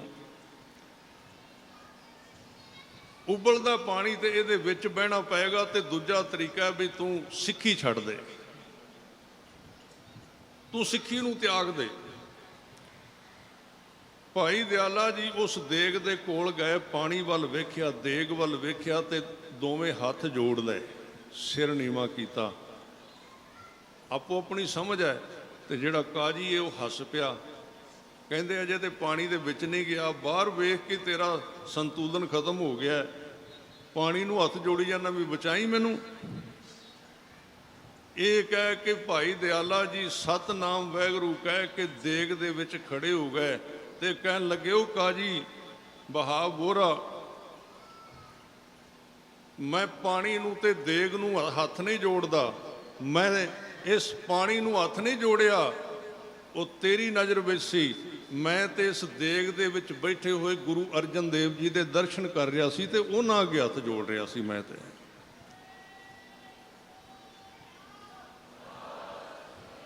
ਗੁਰੂ ਵਿੱਚ ਬਰਕਤਾਂ ਨੇ, ਗੁਰੂ ਵਿੱਚ ਤਾਕਤਾਂ ਨੇ। ਹਾਂ, ਇੱਕ ਮੈਂ ਜ਼ਰੂਰ ਬੈਲੈਂਸ ਹੈ ਗੁਰਮਤ ਦੇ ਵਿੱਚ। ਕਈ ਵਾਰੀ ਇਹਨਾਂ ਕਰਾਮਾਤਾਂ ਦੇ ਪਿੱਛੇ ਲੱਗ ਕੇ ਅਸੀਂ ਗੁਰਬਾਣੀ ਨੂੰ ਛੱਡ ਦਿੰਦੇ ਹਾਂ, ਇਹ ਧਿਆਨ ਰੱਖਣਾ। ਮੈਂ ਇੱਕ ਪੱਖ ਕਦੀ ਵੀ ਨਹੀਂ ਬੋਲਿਆ, ਔਰ ਮੈਂ ਪੜ੍ਹੇ ਲਿਖੇ ਸਿੰਘਾਂ ਨੂੰ ਵੀ ਕਿਹਾ, ਮੈਂ ਕਿਹਾ ਵੀ ਦੋਵੇਂ ਪੱਖ ਇਕੱਠੇ ਸੁਣਾਇਆ ਕਰੋ, ਵੀ ਗੁਰੂ ਦੇ ਵਿੱਚ ਪਾਵਰ ਵੀ ਹੈ ਤੇ ਗੁਰੂ ਦੇ ਕੋਲ ਗਿਆਨ ਵੀ ਹੈ। ਜੋ ਗੁਰੂ ਕਹੇ ਸੋਈ ਭਲ ਮਾਨੋ, ਹਰ ਹਰ ਕਥਾ ਨਿਰਾਲੀ। ਹੁਣ ਕੱਲਾ ਜੇ ਇਹ ਮੰਨੀ ਜਾਈਏ ਵੀ ਸਾਡੇ ਗੁਰੂ ਵਿੱਚ ਤਾਕਤ ਬੜੀ ਹੈ ਤੇ ਸ਼ਰਾਬਾਂ ਪੀਵੀ ਜਾਈਏ ਤੇ ਵਿਆਹਾਂ ਦੇ ਵਿੱਚ ਸ਼ਰਾਬਾਂ ਵੰਡੀ ਜਾਈਏ ਤੇ ਸਾਰੇ ਕੁਕਰਮ ਕਰੀ ਜਾਈਏ ਤੇ ਬਾਅਦ ਵਿੱਚ ਕਹੀਏ ਜੀ ਜਾ ਕੇ ਅੰਮ੍ਰਿਤਸਰ ਨਹਾਵਾਂਗੇ ਤੇ ਠੀਕ ਹੋ ਗਿਆ, ਪਾਪ ਲੈ ਗਏ, ਨਹੀਂ, ਇਹ ਗੱਲ ਨਹੀਂ ਹੈ। ਦੋਵੇਂ ਪੱਖ ਬਰਾਬਰ ਲੈ ਕੇ ਸਿੱਖ ਨੇ ਤੁਰਨੇ ਨੇ। ਜੀਵਨ ਦੇ ਵਿੱਚ ਮੈਂ ਤੁਹਾਨੂੰ ਸ਼ੁਰੂ ਵਿੱਚ ਬੇਨਤੀ ਕੀਤੀ ਸੀ ਕਿ ਗੁਰੂ ਗ੍ਰੰਥ ਸਾਹਿਬ ਨੂੰ ਪ੍ਰਗਟ ਕਰਨਾ ਹੈ, ਸੰਸਾਰ ਦੇ ਵਿੱਚ ਤੇ ਸਾਧ ਸੰਗਤ ਜੀ ਸਿੱਖ ਨੇ ਪ੍ਰਗਟ ਕਰਨਾ ਵੀ ਆਹ ਸਾਡਾ ਗੁਰੂ ਕਹਿੰਦਾ ਹੈ, ਕਮਾ ਕੇ ਵਿਖਾਏਗਾ ਤੇ ਸਿੱਖ ਦਾ ਜੀਵਨ ਕ੍ਰਾਂਤੀਕਾਰੀ ਹੋ ਜਾਏਗਾ। ਤੁਹਾਡੇ ਸਾਹਮਣੇ ਆ ਕ੍ਰਾਂਤੀ ਨਹੀਂ, ਤੁਸੀਂ ਕਰਾਮਾਤ ਨਹੀਂ ਤੇ ਹੋਰ ਕੀ ਵੇਖ ਰਹੇ ਹੋ ਦੁਨੀਆ ਦੇ ਵਿੱਚ। ਇੰਨੀ ਮਾਰ ਪਈ ਹੈ 1984 ਦੇ ਵਿੱਚ ਕੌਮ ਨੂੰ, 10 ਸਾਲ ਇੰਨੀ ਮਾਰ ਪਈ ਹੈ, ਇੰਨਾ ਕਤਲੋ ਗਾਰਤ ਹੋਇਆ ਹੈ, ਇੰਨੀ ਨਸਲਕੁਸ਼ੀ ਹੋਈ ਹੈ, ਇੰਨੀਆਂ ਪਾਬੰਦੀਆਂ ਲਾਈਆਂ ਗਈਆਂ ਨੇ, ਤੇ ਇਹਦੇ ਬਾਵਜੂਦ ਖਾਲਸਾ ਅੱਜ ਫਿਰ ਚੜ੍ਹਦੀ ਕਲਾ ਦੇ ਵਿੱਚ ਸਾਰੀ ਦੁਨੀਆ ਦੇ ਵਿੱਚ ਆਪਣੇ ਝੰਡੇ ਝੁਲਾ ਰਿਹਾ ਹੈ। ਇਹ ਕਰਾਮਾਤ ਨਹੀਂ ਤੇ ਹੋਰ ਕੀ ਹੈ? ਇਹਨੂੰ ਕਰਾਮਾਤ ਹੀ ਕਹਿੰਦੇ ਨੇ ਨਾ। ਇਹ ਕਰਾਮਾਤ ਕਿਵੇਂ ਹੋਏਗੀ? ਜਦੋਂ ਜਿਨ ਸਤਿਗੁਰ ਕੀ ਗੱਲ ਮੰਨੀ, ਤਾਂ ਉਸ ਛੱਜੂ ਝੀਵਰ ਨੇ ਗੁਰੂ ਸਾਹਿਬ ਨੇ ਛੜੀ ਲਾਈ। ਹੁਣ ਕਈ ਇਤਿਹਾਸਕਾਰ ਨੇ, ਕਈ ਆਪਣੇ ਢਾਡੀ ਸਿੰਘ ਨੇ, ਉਹ ਵੇਖ ਲੈਂਦੇ ਨੇ ਵੀ ਅੱਗੇ ਸਰੋਤੇ ਕਿਵੇਂ ਦੇ ਨੇ, ਸਾਰੇ ਕੰਮ ਕਰ ਲੈ। ਇੱਥੋਂ ਹੀ ਤੇ ਸਾਰਾ ਇਹ ਕੰਮ ਖਰਾਬ ਹੋਇਆ। ਆਪਾਂ ਜਦੋਂ ਸਰੋਤਿਆਂ ਦੇ ਪ੍ਰਭਾਵ ਥੱਲੇ ਆ ਕੇ ਬੋਲਨੇ ਆ, ਠੀਕ ਹੈ ਗੁਰਸਿੱਖਾਂ ਦਾ ਸਤਿਕਾਰ ਕਰੋ, ਅਦਬ ਕਰੋ ਸੰਗਤ ਦਾ, ਇਹ ਇੱਕ ਅਲੱਗ ਤੋਂ ਗੱਲ ਹੈ। ਤੇ ਕਈ ਪੁੱਛ ਲੈਂਦੇ ਨੇ ਵੀ ਇਹ ਸਟੇਜ ਤੇ ਕਿਵੇਂ ਦਾ ਪ੍ਰਚਾਰ ਚੱਲਦਾ ਹੈ, ਵੀ ਟਕਸਾਲੀਆਂ ਦਾ ਚੱਲਦਾ ਕਿ ਮਿਸ਼ਨਰੀਆਂ ਦਾ ਚੱਲਦਾ ਹੈ। ਉਹ ਜਿਵੇਂ ਦਾ ਕਹਿ ਦੇਣ, ਜੇ ਤੇ ਉਹ ਕਹਿ ਦੇਣ ਟਕਸਾਲੀ ਇੱਥੇ ਬਥੇਰੇ ਨੇ, ਤੂੰ ਪ੍ਰਵਾਹ ਨਾ ਕਰ, ਫਿਰ ਤੇ ਇੱਕ ਛੜੀ ਦੀ ਬਜਾਏ 2 ਸੁਣਾ ਦੇਣਗੇ ਵੀ 2 ਲਾਈਆਂ ਸਨ ਛੜੀਆਂ। ਤੇ ਜੇ ਕਹਿ ਦੇਣ ਵੀ ਨਹੀਂ ਇੱਥੇ ਥੋੜ੍ਹੇ ਜਿਹੇ ਸਿੰਘ ਮਤਲਬ ਦੂਜੇ ਪਾਸੇ ਦੇ ਨੇ, ਤੇ ਉਹ ਫਿਰ ਤੈਨੂੰ ਪੁੱਛਣਗੇ ਵੀ ਇਸ ਤਰ੍ਹਾਂ ਕਿਵੇਂ ਹੋ ਸਕਦਾ। ਤੇ ਫਿਰ ਕਹਿੰਦੇ ਨਹੀਂ ਛੜੀ ਦਾ ਤੇ ਪਤਾ ਨਹੀਂ, ਉਂਝ ਸੁਣਾਏ ਹੈ ਸੀ, ਛੜੀ ਦੇ ਪਤਾ ਨਹੀਂ ਲਾਈ ਕਿ ਨਹੀਂ ਲਾਈ, ਉਂਝ ਸੁਣਾਇਆ, ਉਂਝ ਛੱਜੂ ਝੀਵਰ ਨੇ ਸੁਣਾ ਦਿੱਤੇ ਸਨ ਅਰਥ, ਮਹਾਰਾਜ ਨੇ ਵੈਸੇ ਹੀ ਕਿਰਪਾ ਕਰ ਦਿੱਤੀ ਸੀ। ਇਹ ਸਾਡਾ ਹਾਲ ਹੋ ਗਿਆ। ਨਹੀਂ, ਇਹ ਤੁਸੀਂ ਗੱਜ ਕੇ ਕਿਉਂ ਨਹੀਂ ਕਹਿੰਦੇ ਵੀ ਛੜੀ ਲਾਈ ਸੀ ਗੁਰੂ ਨੇ? ਗੁਰੂ ਚਾਹੇ ਤੇ ਲੱਕੜ ਦੀ ਛੜੀ ਨਾਲ ਬੁਲਾ ਦੇ। ਬਾਣੀ ਪੜ੍ਹੋ, ਬਾਣੀ ਪੜ੍ਹੋ, ਗੁਰੂ ਕੋਲ ਕਿੰਨੇ ਤਰੀਕੇ ਨੇ। ਮਹਾਰਾਜ ਕਹਿੰਦੇ ਨੇ ਚਤੁਰ ਦਿਸ਼ਾ ਕੀਨੋ ਬਲ ਆਪਣਾ ਸਿਰ ਉੱਪਰ ਕਰ ਧਾਰਿਓ। ਸਿੱਖ ਦੇ ਸਿਰ ਤੇ ਹੱਥ ਰੱਖਿਆ ਤੇ ਉਹਨੂੰ ਚੌਵਾਂ ਪਾਸੇ ਚਤੁਰ ਦਿਸ਼ਾ, ਚੌਵਾਂ ਪਾਸੇ ਕੀਨੋ ਬਲ ਆਪਣਾ ਬਲ ਵਿਖਾ ਦਿੱਤਾ ਵੀ ਆਹ ਵੇਖ, ਆਹ ਮੇਰੀ ਸ਼ਕਤੀ ਹੈ, ਤੂੰ ਡੋਲਣਾ ਕਿਉਂ ਹੈ, ਤੂੰ ਪ੍ਰਵਾਹ ਕਿਉਂ ਕਰਨਾ ਹੈ? ਸਾਰੀ ਦੁਨੀਆ ਝੁਕੀ ਹੋਈ ਹੈ ਗੁਰੂ ਨਾਨਕ ਦੇ ਘਰ ਦੇ ਅੱਗੇ, ਤੂੰ ਪ੍ਰਵਾਹ ਕਿਉਂ ਕਰਨਾ? ਇਹ ਚੜ੍ਹਦੀ ਕਲਾ ਆਵੇਗੀ ਨਾ। ਚੜ੍ਹਦੀ ਕਲਾ ਕਿਹਨੂੰ ਕਹਿੰਦੇ ਨੇ? ਹੁਣ ਤਾਂ ਸਾਰੇ ਅਸੀਂ ਮਤਲਬ ਝੋਰੇ ਦੇ ਵਿੱਚ, ਚਿੰਤਾ ਦੇ ਵਿੱਚ ਰੋਂਦੇ ਧੋਂਦੇ ਫਿਰਦੇ ਹਾਂ ਵੀ ਕੀ ਕਰੀਏ, ਕੁਝ ਨਹੀਂ, ਇੱਥੇ ਤਾਂ ਰਿਹਾ ਕੁਝ ਨਹੀਂ, ਹੁਣ ਬਾਹਰ ਹੀ ਤੁਰ ਜਾਓ। ਕੱਲ ਮੈਂ ਇੱਕ ਸਿੰਘ ਨੇ ਮੈਨੂੰ ਫੋਟੋ ਭੇਜੀ ਸੀ, ਬਾਬਾ ਬੋਤਾ ਸਿੰਘ ਤੇ ਗਰਜਾ ਸਿੰਘ ਦੀ। ਜਦੋਂ ਸਿੰਘ ਨਹੀਂ ਸਨ ਰਹੇ ਇਲਾਕੇ ਵਿੱਚ, ਸਰਕਾਰ ਨੇ ਇੰਨਾ ਜ਼ੁਲਮ ਕੀਤਾ ਸੀ, ਉਹਨਾਂ ਨੇ ਇੱਕ ਘਾਹ ਦਾ ਖੱਬੜ ਵੱਟ ਕੇ ਰੱਸਾ ਤੇ ਦੋਵਾਂ ਪਾਸੇ ਸੜਕ ਦੇ ਲੱਕੜਾਂ ਗੱਡ ਕੇ ਬੰਨ੍ਹ ਦਿੱਤਾ, ਤੇ ਇੱਕ ਪਾਸੇ ਬੋਤਾ ਸਿੰਘ ਖਲੋ ਗਿਆ ਤੇ ਇੱਕ ਪਾਸੇ ਗਰਜਾ ਸਿੰਘ ਨਿਸ਼ਾਨ ਸਾਹਿਬ ਲਾ ਦਿੱਤਾ, ਉਹ ਵੀ ਲੱਕੜ ਦਾ ਹੀ। ਤੇ ਉਹਨਾਂ ਦੀਆਂ ਫੋਟੋਆਂ ਲੱਗੀਆਂ ਹੋਈਆਂ ਨੇ, ਸਿਰਫ ਸਰੀਰ ਤੇ ਕਛਹਿਰੇ ਪਾਏ ਨੇ ਤੇ ਇੱਕ ਇੱਕ ਪਰਨਾ ਮੋਢੇ ਤੇ ਚਾਦਰ ਰੱਖੀ ਹੋਈ ਹੈ।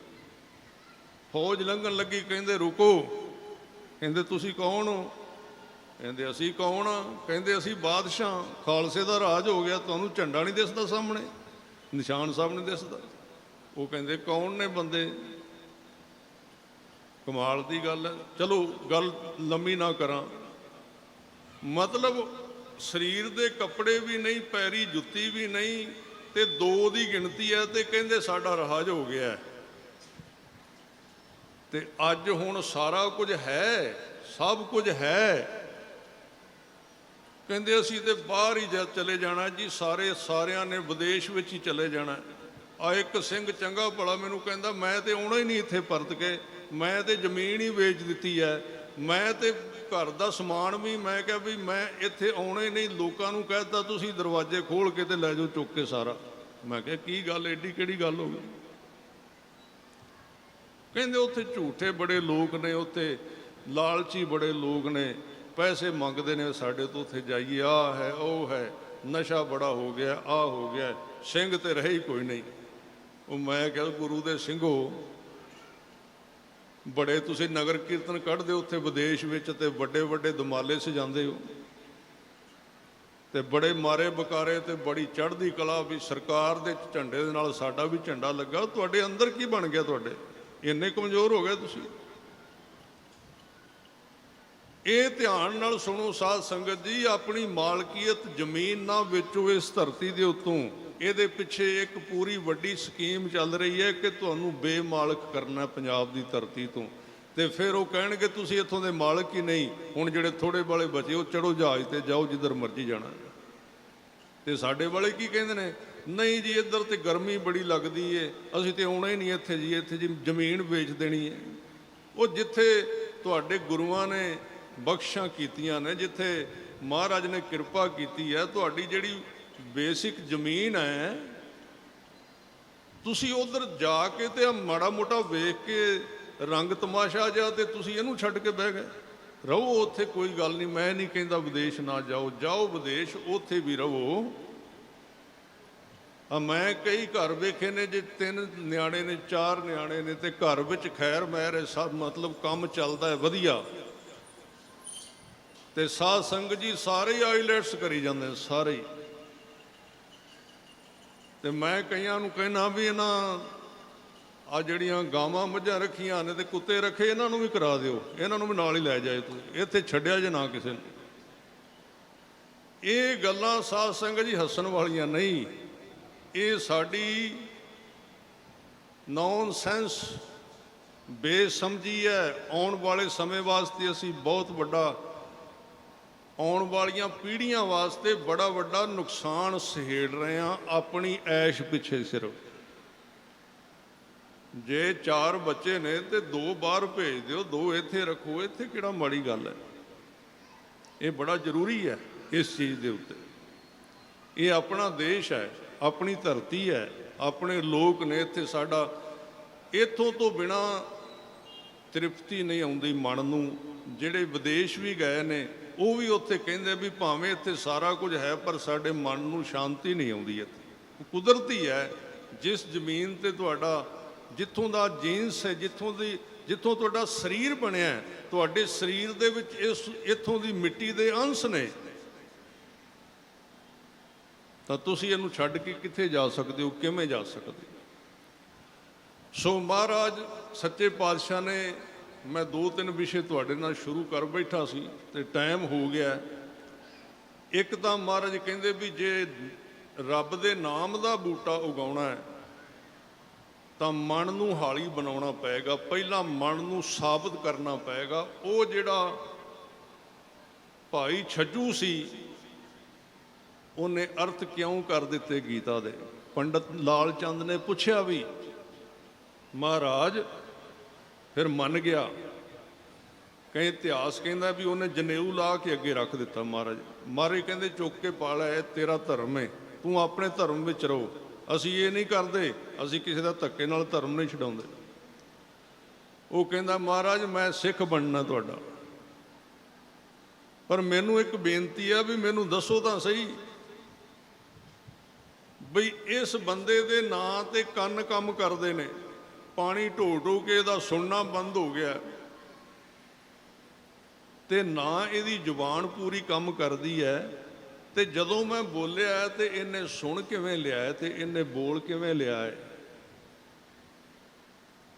ਤੇ ਸਤਿਗੁਰਾਂ ਨੇ ਫਿਰ ਵਜਦ ਵਿੱਚ ਆ ਕੇ ਕਿਹਾ, ਪੰਡਤ ਜੀ ਇਹ ਗੁਰੂ ਨਾਨਕ ਦਾ ਘਰ ਹੈ। ਇਸ ਗੁਰੂ ਨਾਨਕ ਦੇ ਘਰ ਦੇ ਅਰਥ ਉਹ ਹੀ ਕਰਦੇ ਨੇ ਜਿਨ੍ਹਾਂ ਦੇ ਕੰਨ ਸੰਸਾਰ ਵੱਲੋਂ ਬੰਦ ਹੋ ਜਾਣ ਤੇ ਜਿਨ੍ਹਾਂ ਦਾ ਬੋਲਣਾ ਸੰਸਾਰ ਨਾਲ ਘੱਟ ਹੋ ਜਾਏ। ਇਹਦੇ ਅਰਥ ਉਹ ਹੀ ਕਰ ਸਕਦੇ ਨੇ।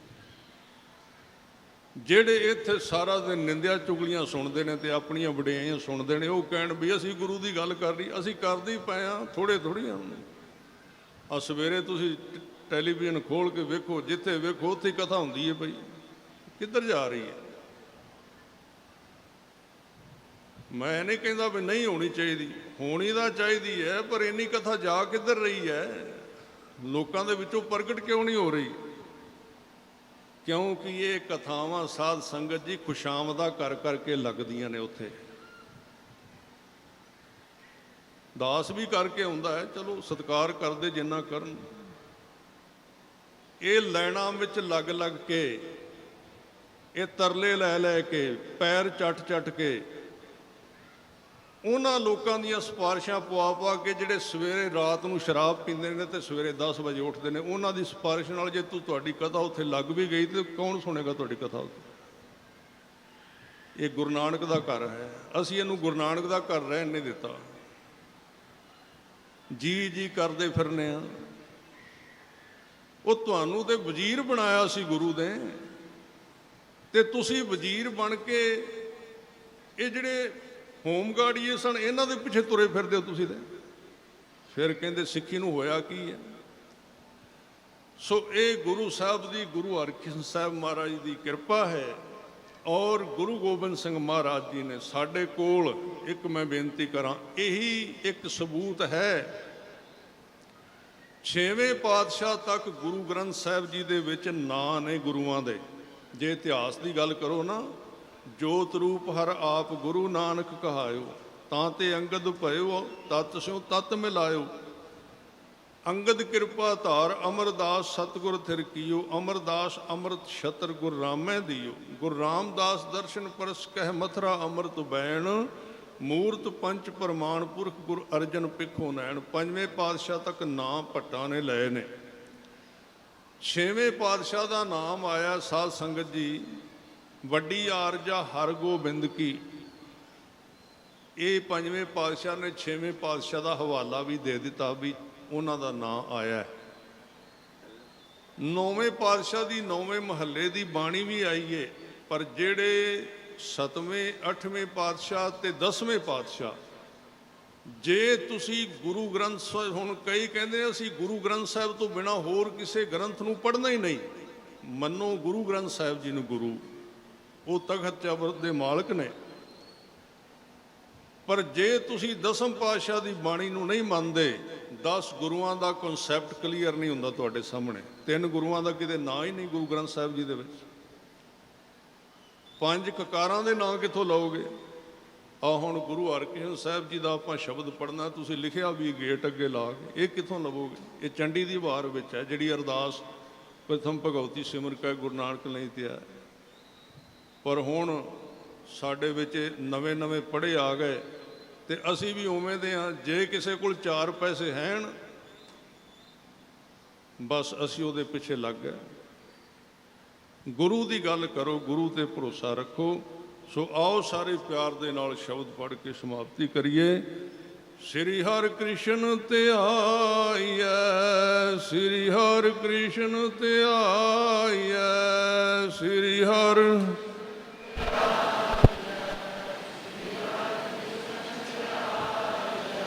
श्री हर कृष्ण ते आइए, श्री हर कृष्ण ते आइए।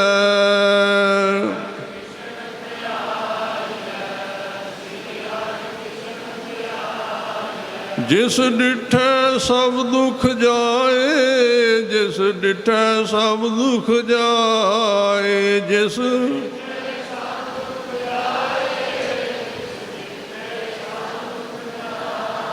तेग बहादुर सिमरिया, तेग बहादुर सिमरिया।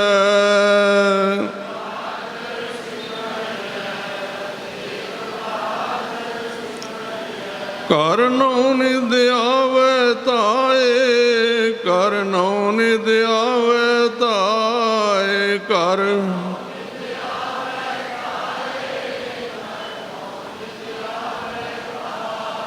सब थाई होए सहाय, सब थाई होए सहाय, सब थाई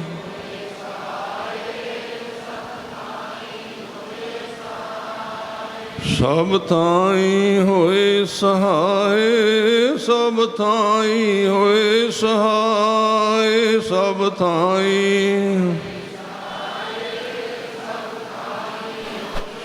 सो सतगुरु हरकृष्ण साहब महाराज जी के प्रकाश दिहाड़े की आप पंजोखरा ਸਾਹਿਬ ਨਗਰ ਨਿਵਾਸੀ ਸੰਗਤ ਅਤੇ ਹੋਰ ਇਲਾਕਾ ਨਿਵਾਸੀ ਸੰਗਤ ਜੋ ਪਹੁੰਚੇ ਹੋ, ਸਾਰਿਆਂ ਨੂੰ ਬਹੁਤ ਵਧਾਈਆਂ। ਪ੍ਰਬੰਧਕਾਂ ਦਾ ਧੰਨਵਾਦ। ਸਤਿਗੁਰੂ ਗੁਰੂ ਗ੍ਰੰਥ ਸਾਹਿਬ ਸੱਚੇ ਪਾਤਸ਼ਾਹ ਜੀ ਦਾ ਸ਼ੁਕਰਾਨਾ। ਭੁੱਲਾਂ ਚੁੱਕਾਂ ਦੀ ਖਿਮਾ ਕਰਨੀ। ਗੱਜ ਵੱਜ ਕੇ ਫਤਿਹ ਬੁਲਾਓ ਜੀ। ਵਾਹਿਗੁਰੂ ਜੀ ਕਾ ਖਾਲਸਾ,